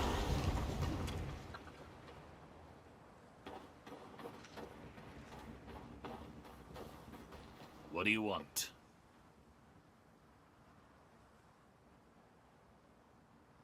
It's one thing to argue with your wife. It's another to push her over the edge. Abigail was in distress. Yet all you could offer in loving kindness was to tell her to kill herself. Abigail had an accident. A terrible accident. I love my wife. I loved her. The man doth protest too much, methinks.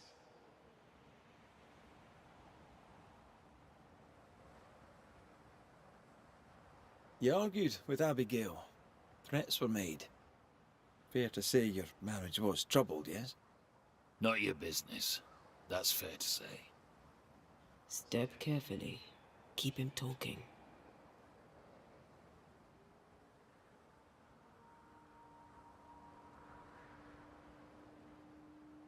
Do you have children? No, sir, we do not. But we were just as happy on our own. We made the choice together. A long time ago. Then things changed. Abigail changed. She soured. Maybe she soured on you.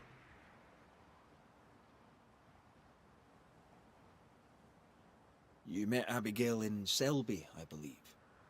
We were very young. I saw her at the meeting house. She had in her hand a rosy red apple. Haven't thought of Selby for a long, long time. That apple neither. We were married in months. We were young. Too young.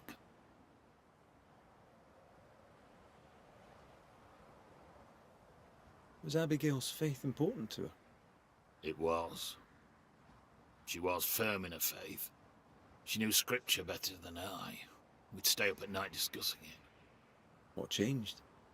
She had a challenging mind. Too challenging. God's word was not enough for her. Abigail lacked restraint. It led her away from God. Away from me. Straight to the devil. When she stopped coming to worship, folk talked. She no longer cared. For years, she badgered me. Make an effort. Be part of your community. In the end, she walked away from us. Does this mirror mean anything to you? Never thought I'd see that again. That was Abigail's. Where did you find it? At the cliff, where she died. I see.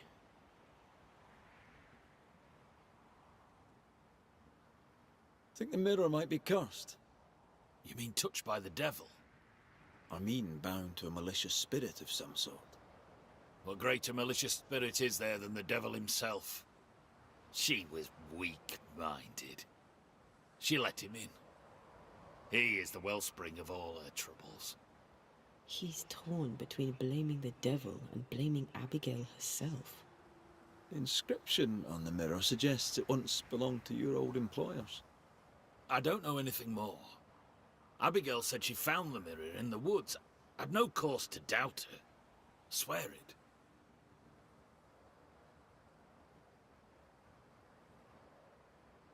Thank you for your time, John. Lord bless and keep you.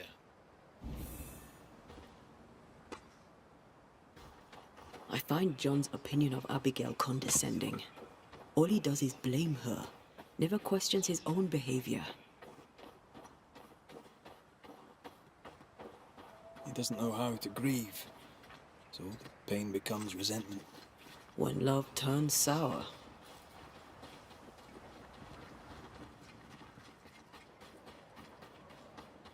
You should not be here. He's going to get away with it. At last you're here. You speak. I speak and I follow. I needed to be sure you'd take my side.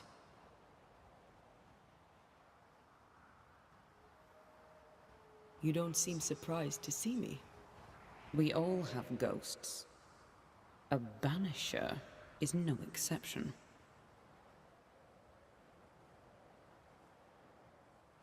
What's with the hide and go seek? Why manifest now? I'm stronger now. Stronger? How? What's your reckoning, banisher?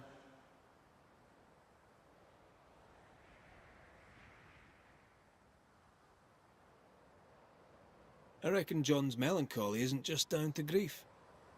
I reckon it's down to you. John has only ever felt sympathy for himself. He's a lonely, bitter excuse for a man. Don't indulge it, Red. I died at the bottom of that cliff, you know. I was alone. For hours. In agony. No one missed me. No one came. John did not come. I thought John was the one who pushed you. Didn't he? Even before my death, he packed my bags. He wanted me out. I did not know how badly his hatred burned. But when he saw me dead, I saw it in his face. Behind the shock, he was relieved.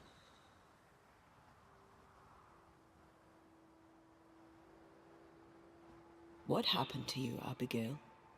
What do you think happened? We're asking the questions here. Are you? So, what happened to you, Abigail? A man happened to me. Our bitter, pitiful world happened to me. I had a life in Yorkshire. Work I loved. I never wanted to come here. That doesn't entirely answer the question. You're a capable woman. Were. As were you. So how did you allow a man to bind you to this realm? You first. I am not bound here by the failings of some bad-hearted man. Who found your body? Who told John about your fall? I don't recall, but does it matter? One moment I was alive and lost in thought, the next I was dead and bound to John. And to him, my death felt. Good. The deepest comfort.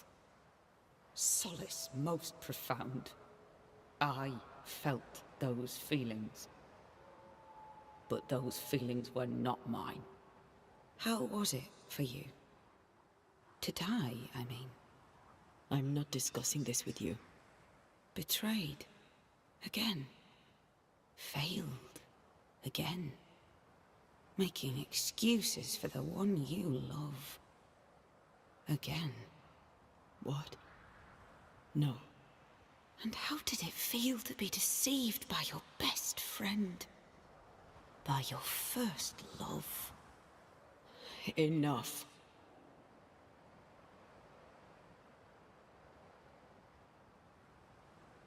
We found pieces of a mirror that used to belong to you. Give them to John. By rights, the mirror is his. You hate John, but you want him to have your things. Isn't that just a little contradictory? And you know a thing or two about contradiction, don't you? We aren't going anywhere. We'll keep digging. Yes. Do that. That was odd. She was odd. A dead woman with a shite-bag husband. Nothing odd about it.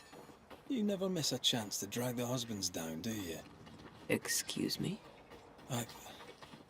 Let's just move on. Yes, let's.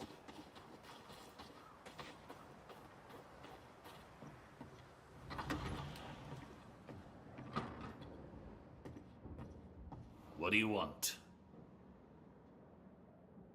I'll not beat about the bush, John. You're haunted. Your emotions are a shambles, and Abigail's ghost has latched onto them. You feel like shite, and that'll be why. Don't deny it. And I know you won't wish to hear it, but I've been sent to help. Trust me. Abigail died. She died. She can't come back. It's a trick. The devil's trick. He took her, and he's trying to trick me too. No one's tricking you, John. No one but the resentful, bitter ghost of your dead wife. The devil toys with the darkness of the soul, and you, sir, are lying. He's a tough nut. Squeeze hard.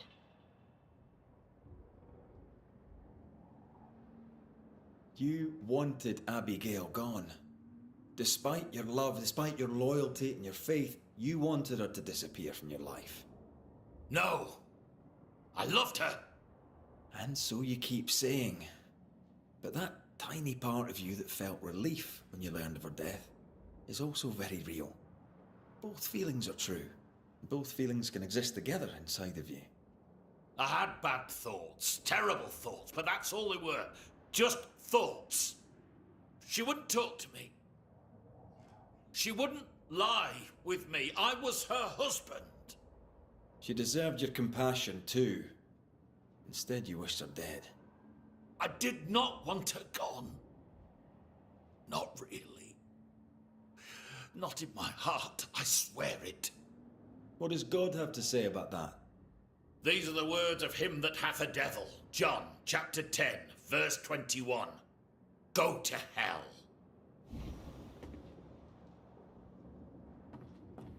Come, let him sit with his own guilt.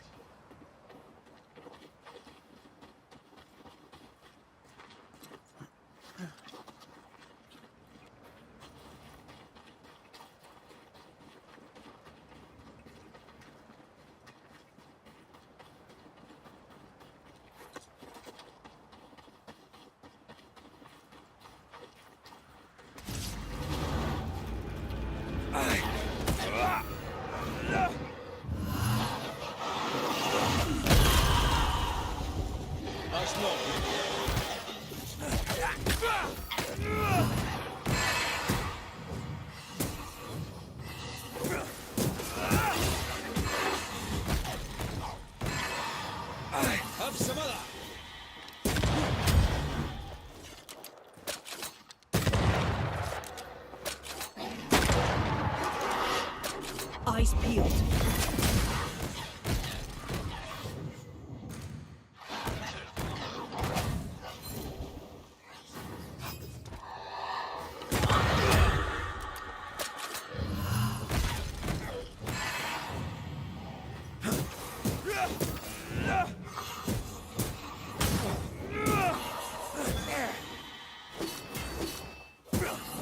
I'm right here, you know.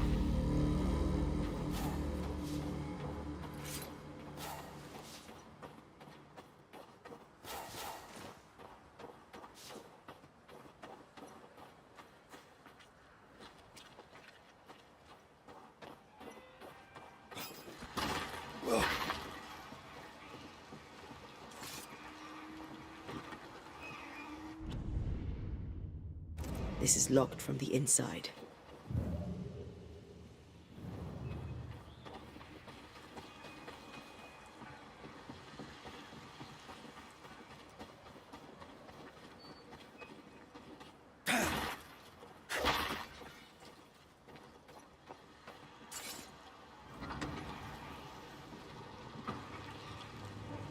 You aim for the heart.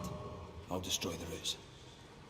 Antea, what did Abigail mean when she talked about you being betrayed by the first person you loved? Nothing. Didn't feel like nothing. I don't want to talk about it, Rory. Surprise, bloody surprise.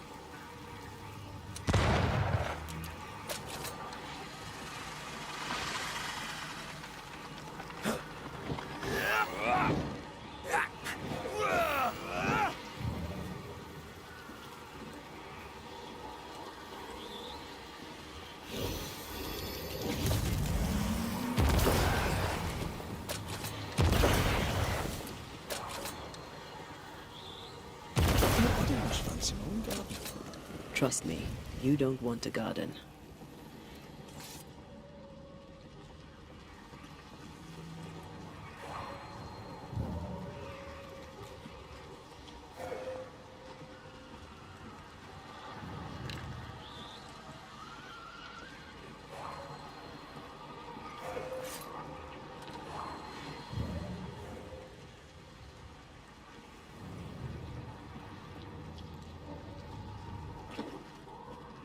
Doors blocked on the other side.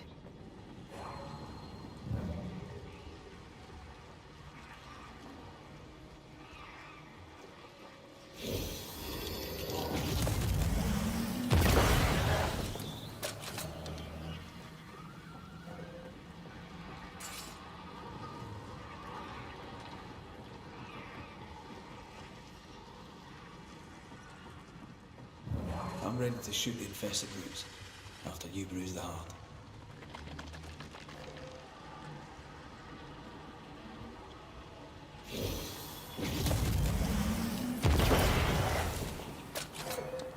Picked and culled.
More corrupted ivy waiting to be plucked out.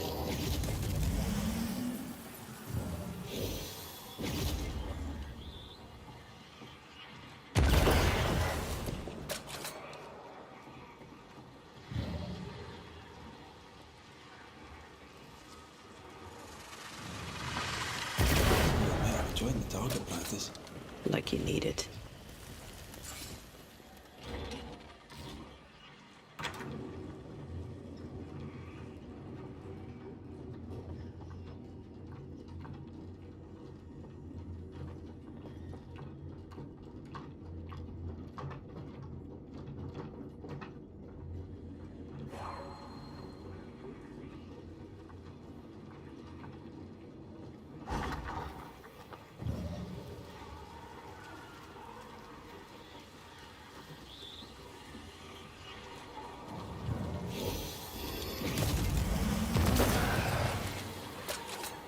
Sharpshooter. Years of practice.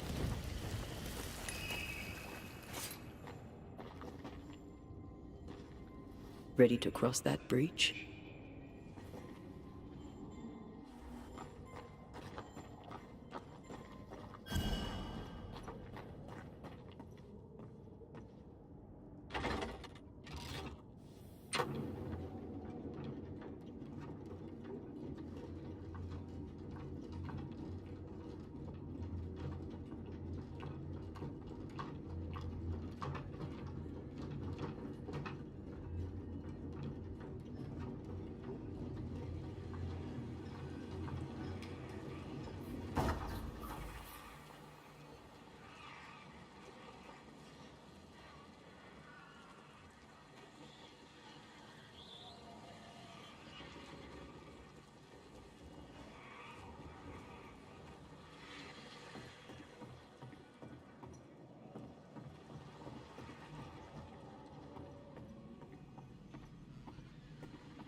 I sense the fragment of a ghost's voice.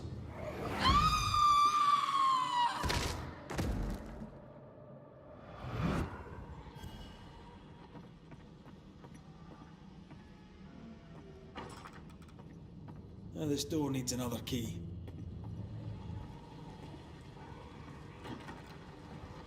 This is locked from the inside.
Maybe this key will open the way.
The imprint in the velvet is shaped like our mirror.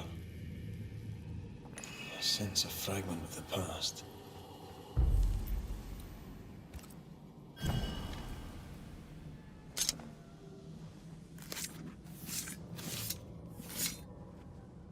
I raise for now the Veil of Shadows.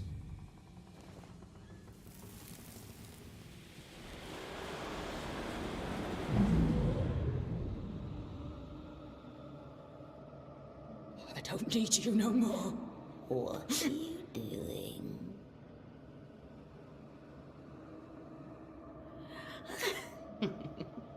Foolish girl. Please, no. Please don't hurt him.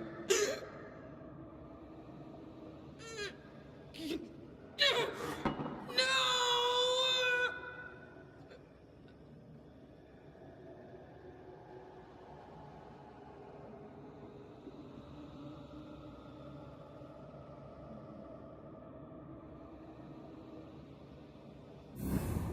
Whatever's in this mirror is neither ghost nor spectre.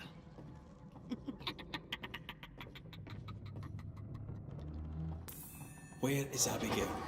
Abigail has left us, my dears. By what name should we know you? Always that same question, and you know better than to ask it, Anthea Duarte. I don't need a name to send the likes of you back from whence you came. I've done it before. How does she know your name? It's not Abigail. It's a... well, some would call it a demon.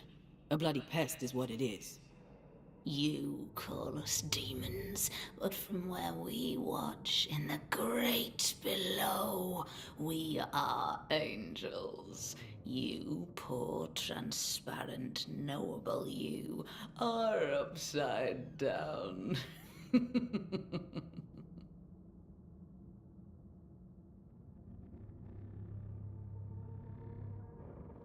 What have you done with Abigail?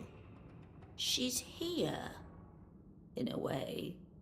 I am the pool, deep and dark. She is the ripple that spreads and dies away, returning to the whole, a thing no longer. You're possessing her? How?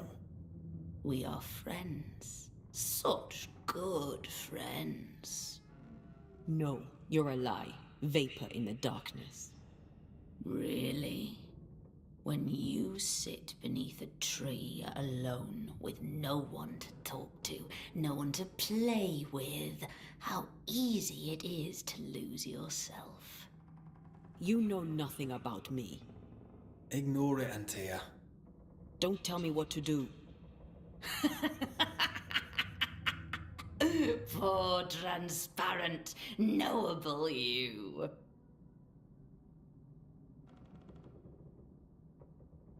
You target couples. You nest inside their hearts and plant the seed of resentment there, and grow it until it flowers and destroys them. We felt you in our hearts, too. You came to me. You all come to me. When the weight of your unspoken truth is heavy, when you cannot speak your heart.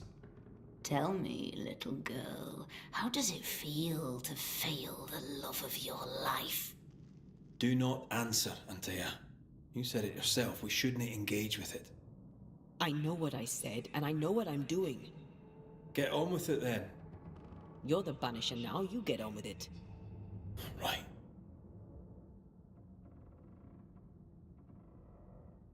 Abigail tried to smash the mirror. She tried to break your hold on her. What happened to her? Are you a happy man, Red Rory McGrath? Answer the question. Do you feel hollow? What would you do to once again feel her touch? To feel her finger trace lines upon your cheek? What do you want here? Do you feel guilty for leaving your family behind?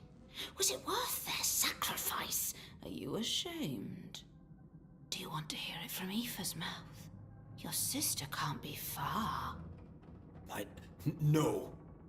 Abigail wanted to protect John. To the end, she wanted you gone. Abigail made her choice, but she lacked the strength to live with it. Not ghost, not spectre. What are you? I am I, the bringer from beyond the gates. Yes, yes, we know all about the void. No, you do not. But you will. You will know the void inside out, and you'll know nothing else. That's enough. Let's get this over with. Let's. Oh! Get back here! Hate when they do that.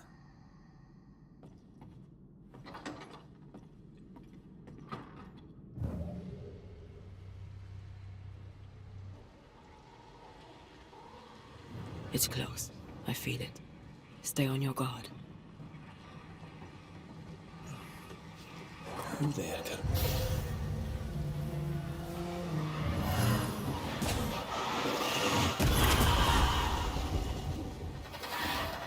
Follow my voice.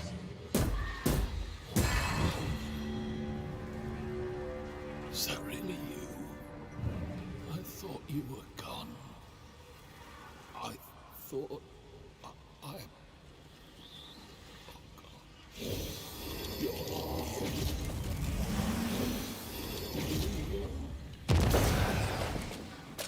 So sorry. Hush, my dove. I'm here. We need to end this.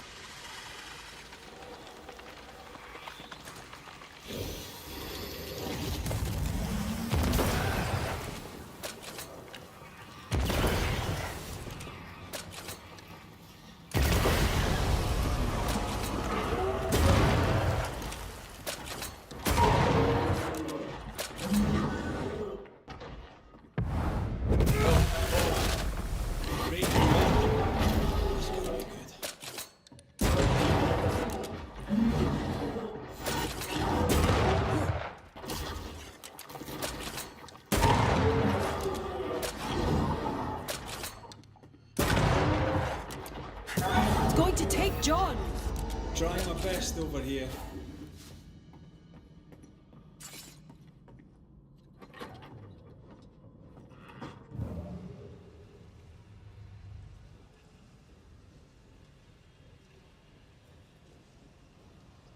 That's enough, Abigail.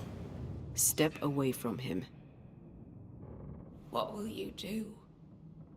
Banish me? Banish poor, sweet, innocent Abigail? Send us both into the darkness?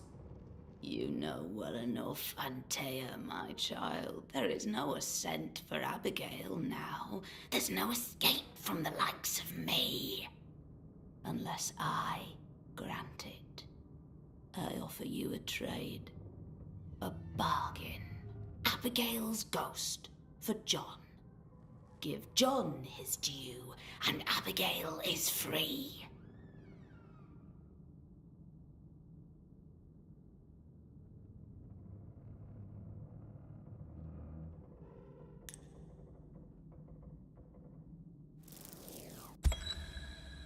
Abigail, if there is still a part of you in there, I'm sorry. There is sacrifice in love, but love should not be all sacrifice. You're in an awful situation. We'll put an end to it. Please, no, don't send me down. Hell awaits me there. A terrible banquet in which I am the meal. That's enough. We are not banishing Abigail today, but the demon that has taken her. It's a gamble. John! John, please, help me. I'd help Abigail in a heartbeat, but you are not really her. Red, put an end to this circus. Go back to the void, wherever you are, and to your masters, whatever they may be. I'll take my prize to the great below, and there I shall feast. You are invited to the banquet, all of you. but especially you, Anthea Duarte. She knows about you. She knows all about you. And she's waiting. Be gone.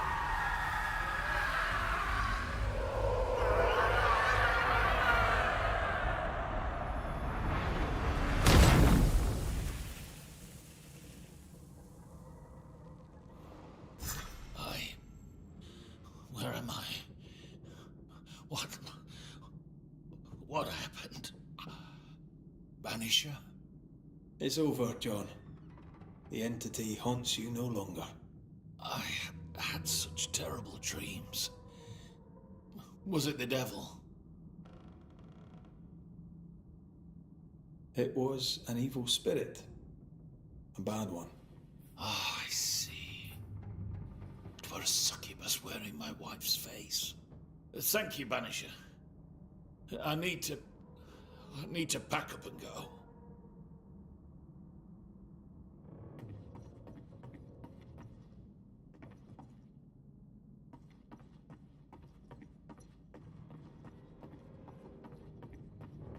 A 100 years from now, that mirror will still be cursed. Unless we destroy it. Where should we start? Maybe a witch could help.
I wonder what awaits us next. Won't be easy. We've lost an ally and a friend. And the nightmare is all around.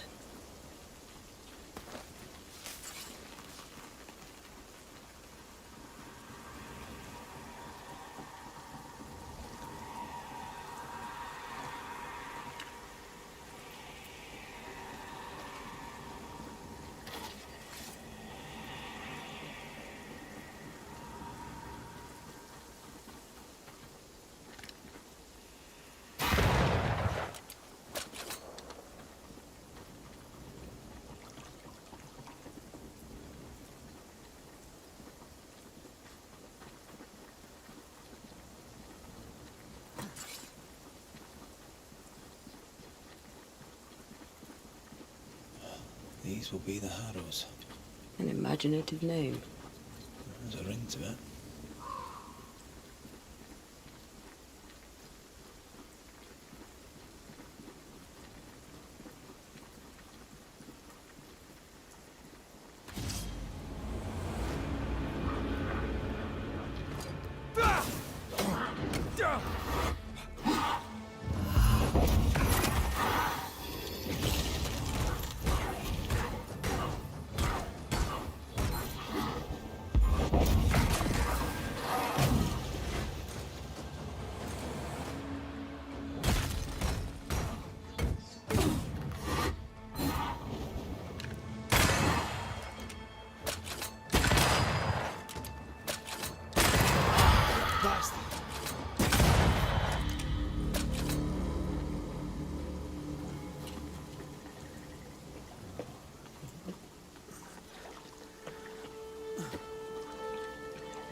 Over there.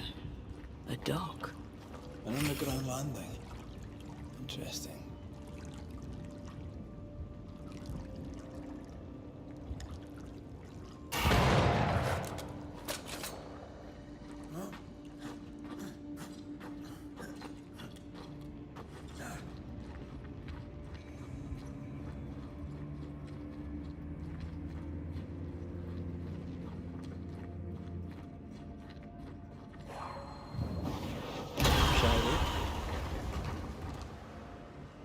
I wonder what was landed here all that time ago. Something illicit, no doubt.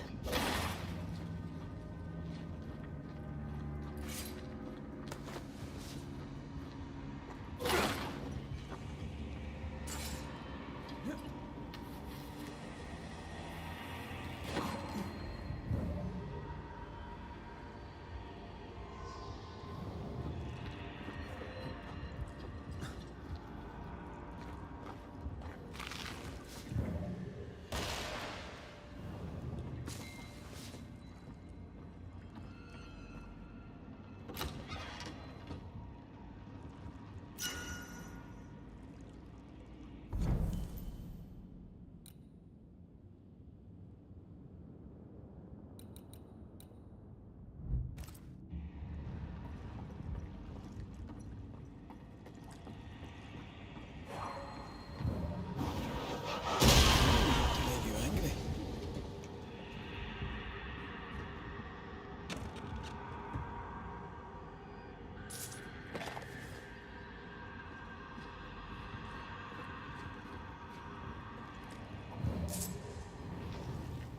Company of 100 Associates. I believe it was a new French trading company, before you or I were born. The cave has been abandoned for a while then. Aye. It was probably a French smuggler's den.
Get back up!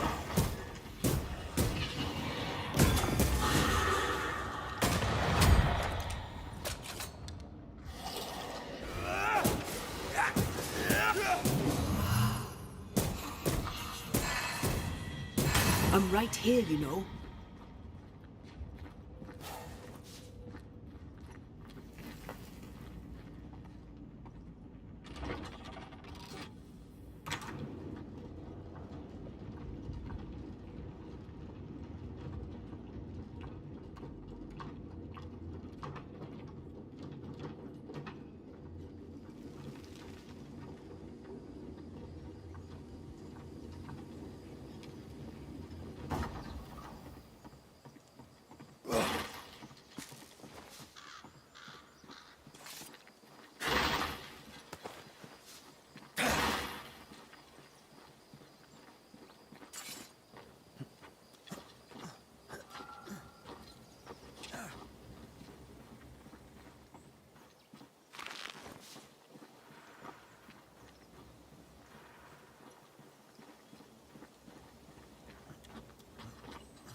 Ceridian's island is a pleasant place no longer. Folk will miss her, without ever knowing she was here.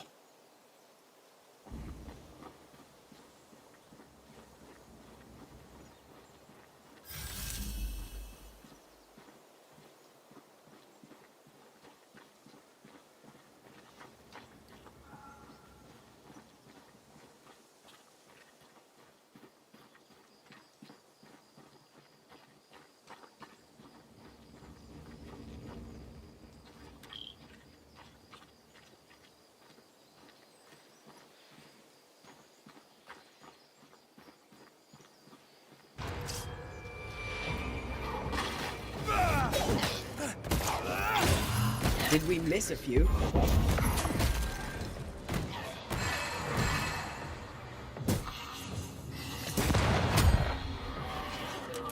Move, Red!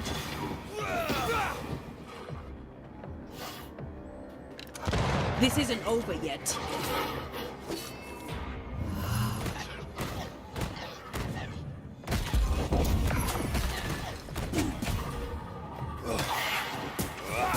One less to worry about.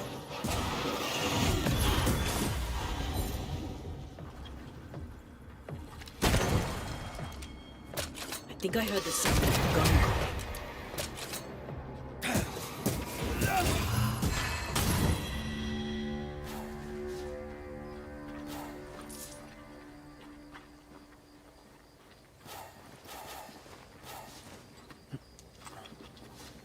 After what happened at the fort, I wonder what awaits us in the Harrows. No matter the bridge, we can cross it. Don't get cocky. Oh, I'm not. I'll be relying on you. Don't. We're facing a nightmare. Rely on us.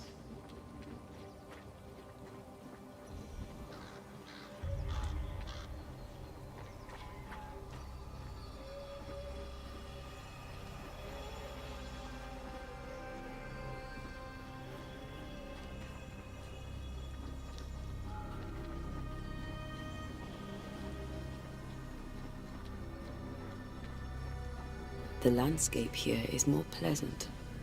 There are fields and pastures and better weather. Can you feel the warmer air? Not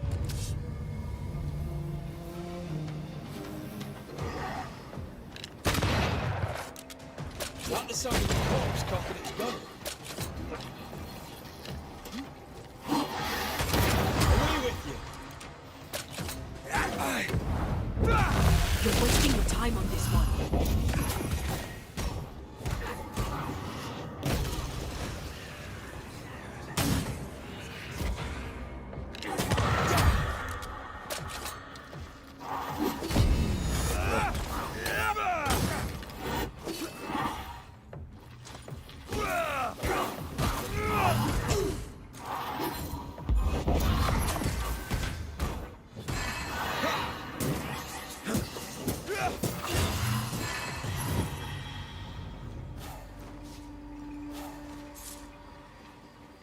The landscape here is more pleasant, Red. Suddenly I can't manifest. That's not good. Something magic hinders me.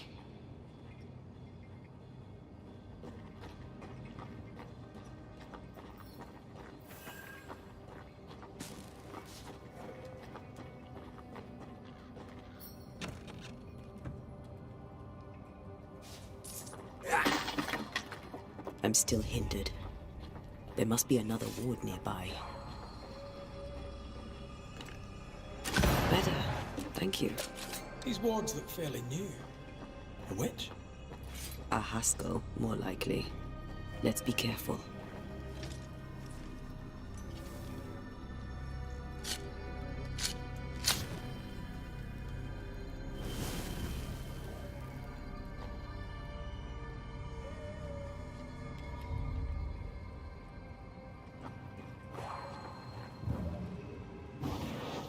Off we go then.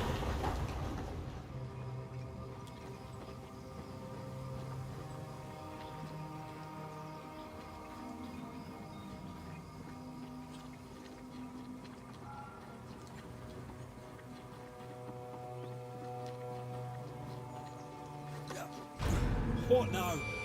I can't help you from here. I'll deal with it.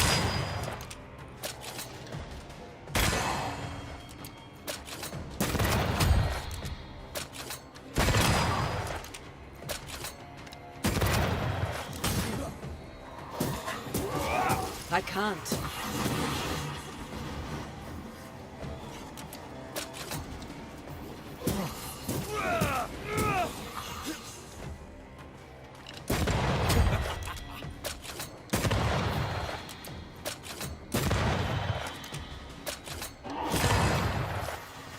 Run, Red!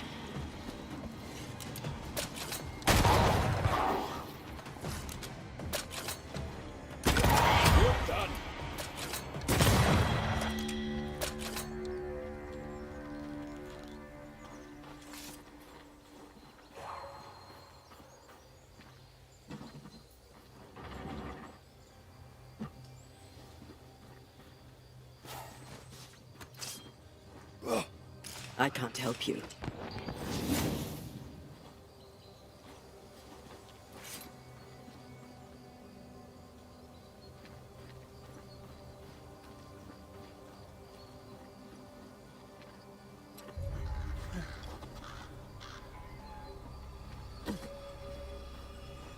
I don't think so.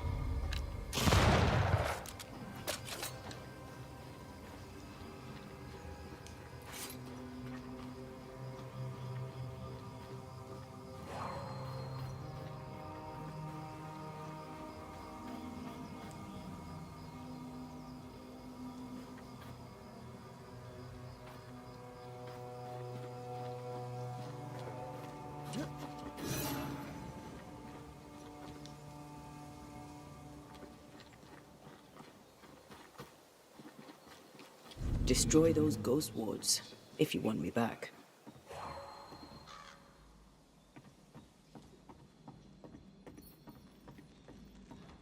I'm with you once more.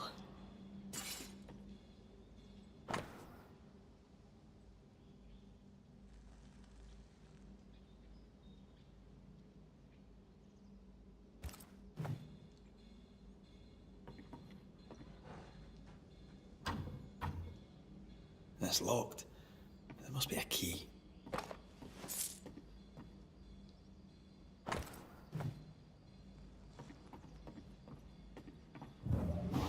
Efficient cannon powder.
What in the... There's a ship here. Incredible. Beautiful, too.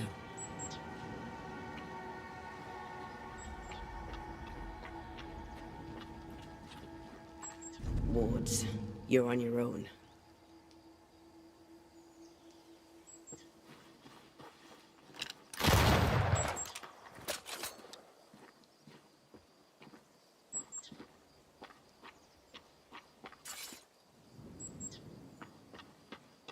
I can't worry.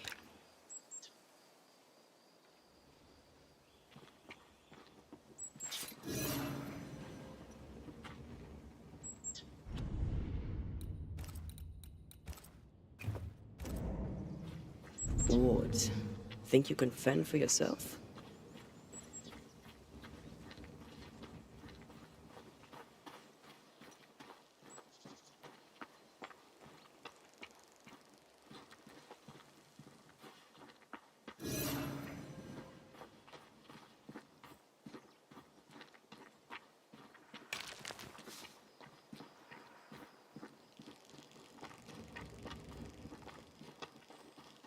Destroy those ghost wards, if you want me back.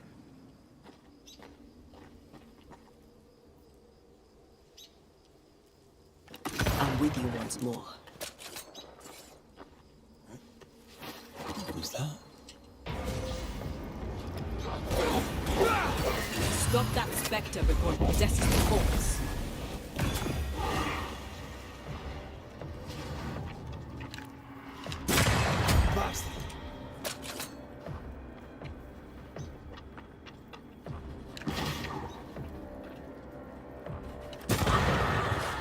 Sharpen up.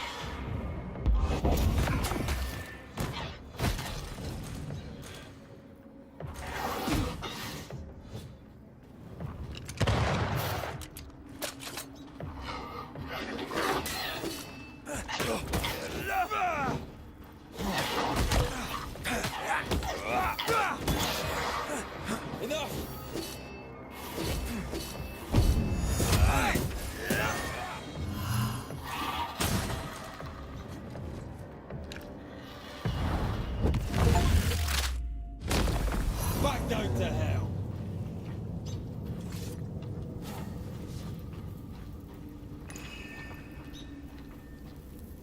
Ready to walk through it if you are.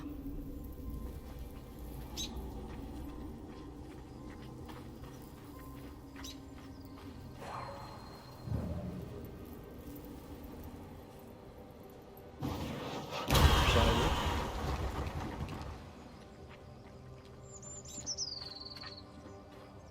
Take care. The place is warded.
Oh, a fishing boat, eh?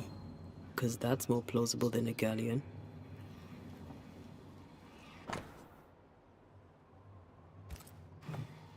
Adventure. Sounds fun. You're such a little boy sometimes.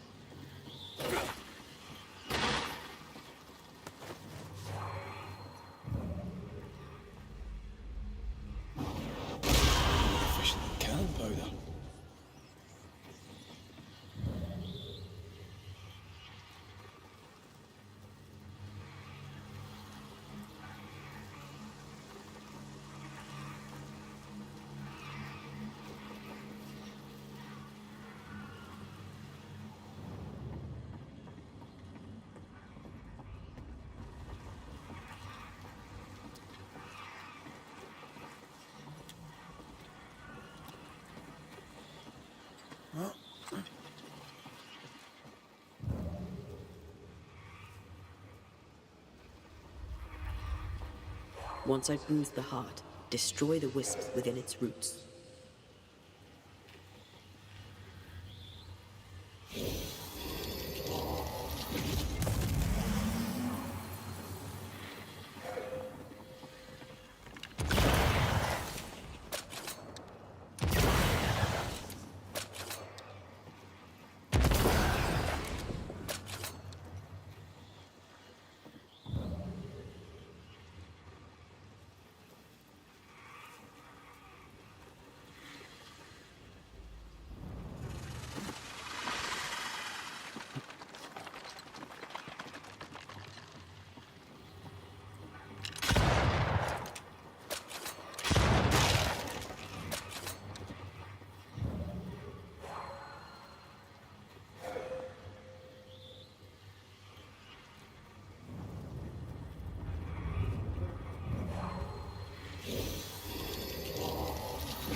Quick and precise. Well done.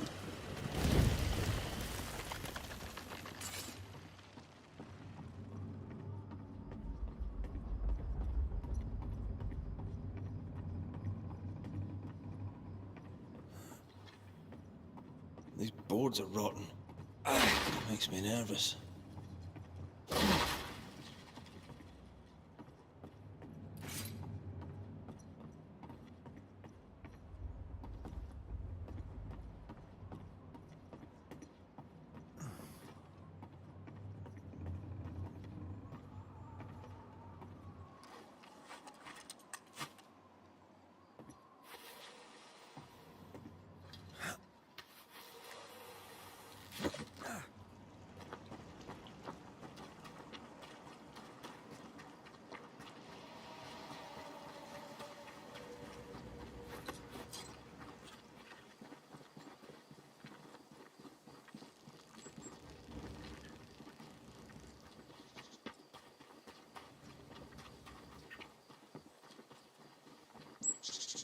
Take care. The place is warded.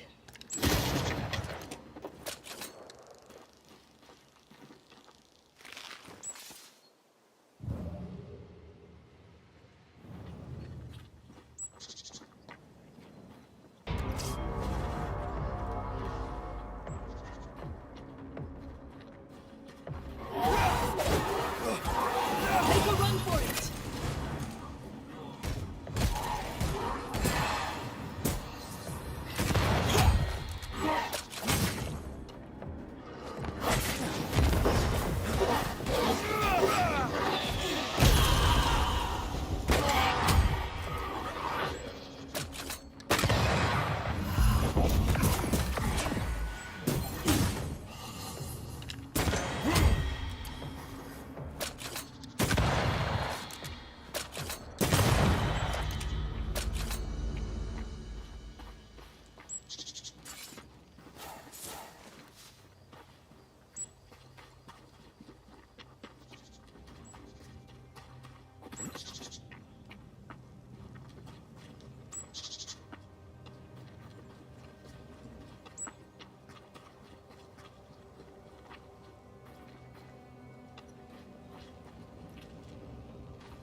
feel something close.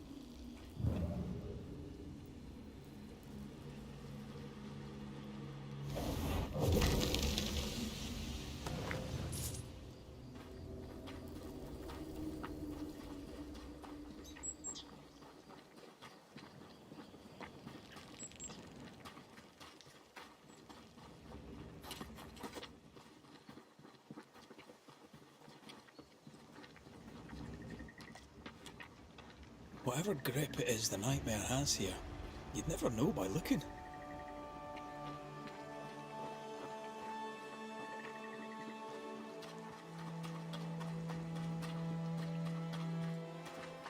The bridge is up. Wonder why. To keep folk in, or to keep something out?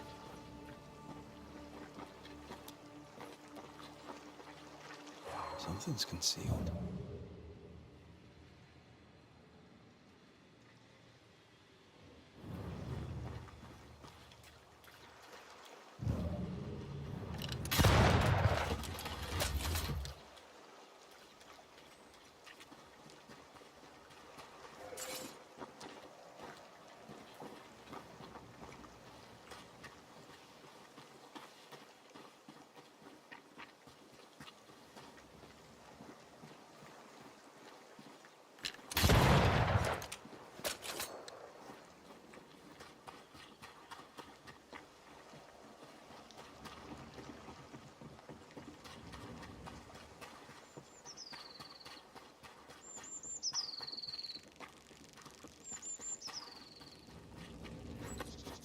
The village is full of ghost wards.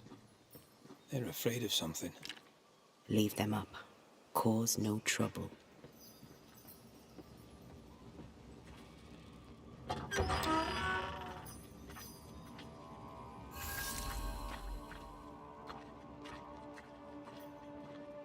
Oh there! Anyone home? Where did they go?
The well, recently sealed. Below, it feels off. Smells off too.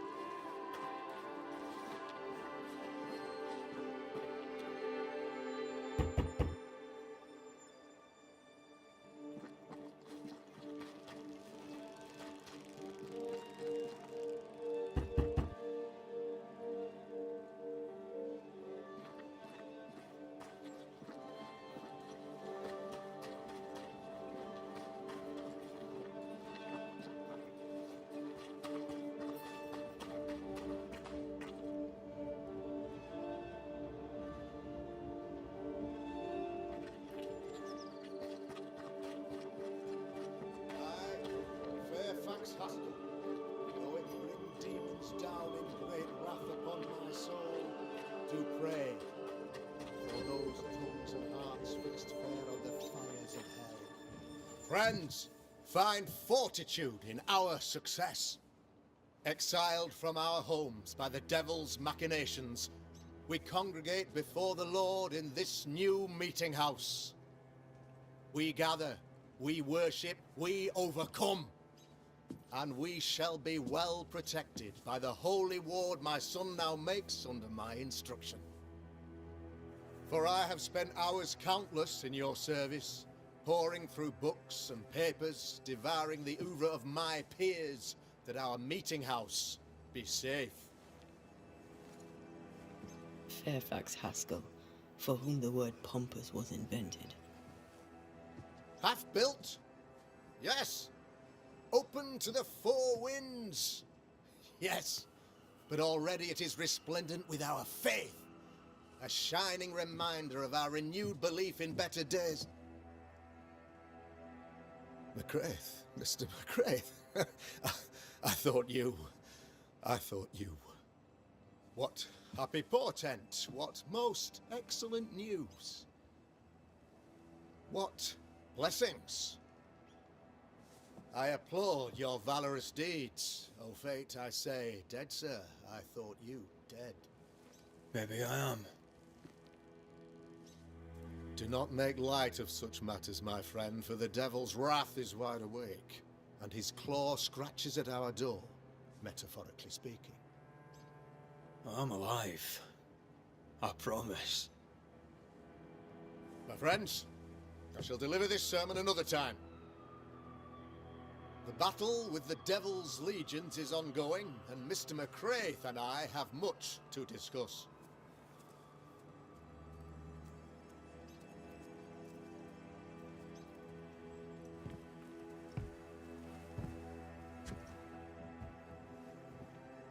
Thank you, Lammy.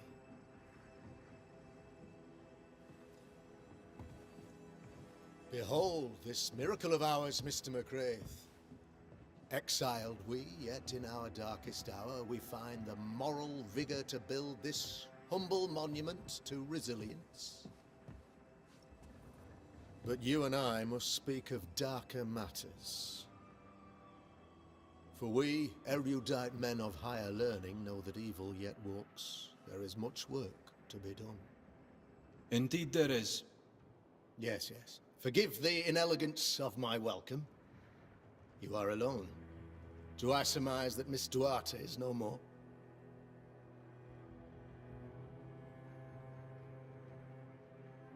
I'd rather not talk about it. Blessed is the man in whose spirit there is no guile. When I kept silence, my bones waxed old through my roaring all the day long. I'm so sorry for your loss.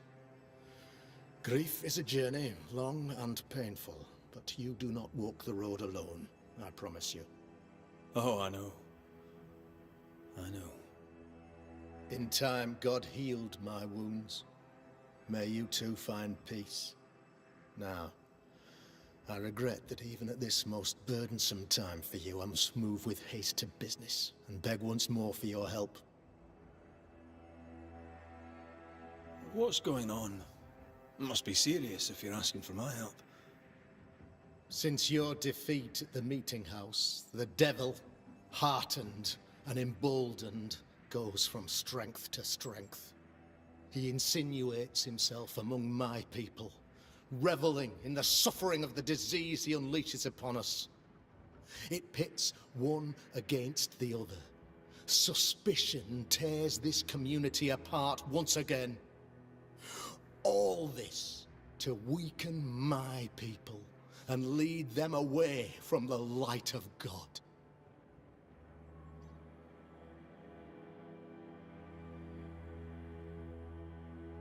In times of disease, you need doctors, and I'm no doctor.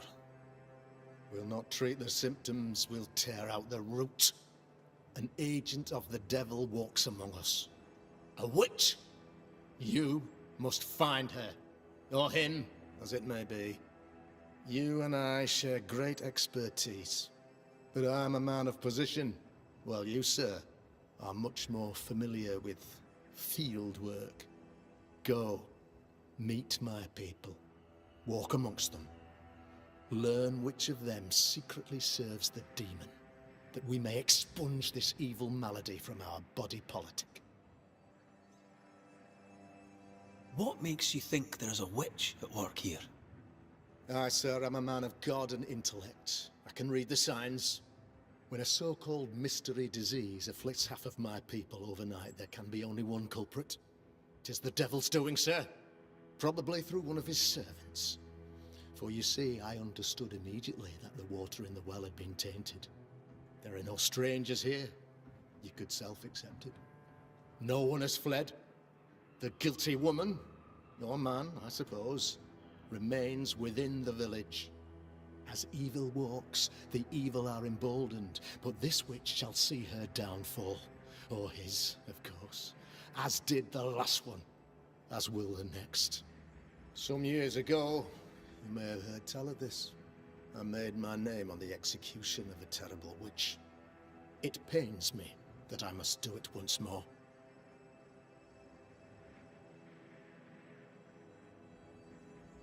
I noted your ghost wards with some interest. Ghost wards, an interesting name. I call them sanctifiers, a name more palatable to my flock.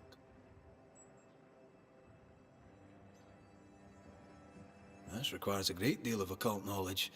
Where did you learn your craft?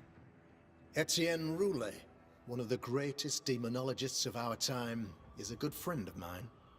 I improved upon his work. Why did you not use them in New Eden when the curse began? It was more complicated to convince the whole congregation of the necessity to use magic. Here, people have more trust in my unmovable probity.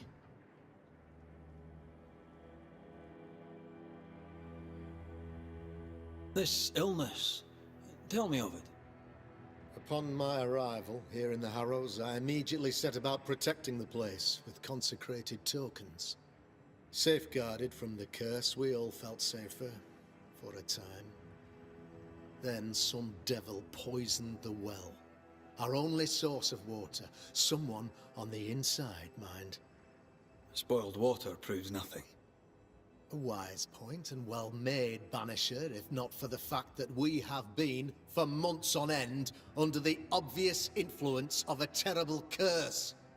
One way or another, the devil has found an agent among us, and who knows what nefarious ill-doing old Black Spy plans next. I am no witch hunter. My business is with the lingering dead. For a fee, yes, I know. But you can't deny evil practitioners exist. A few years ago, I had to cleanse this community from such a threat.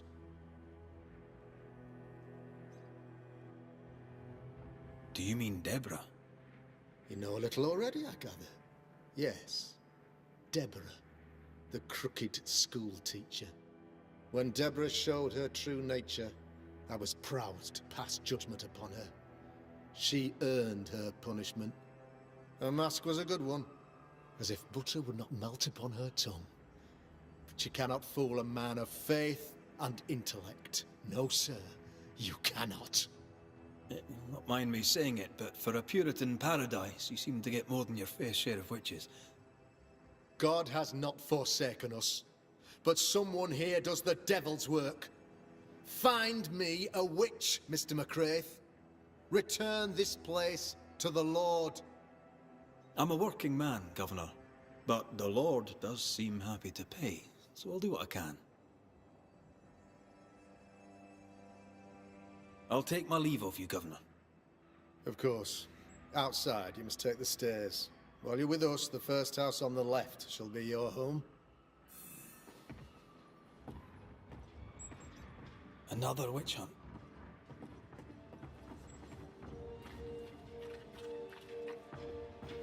If there even is a witch, Deborah was innocent.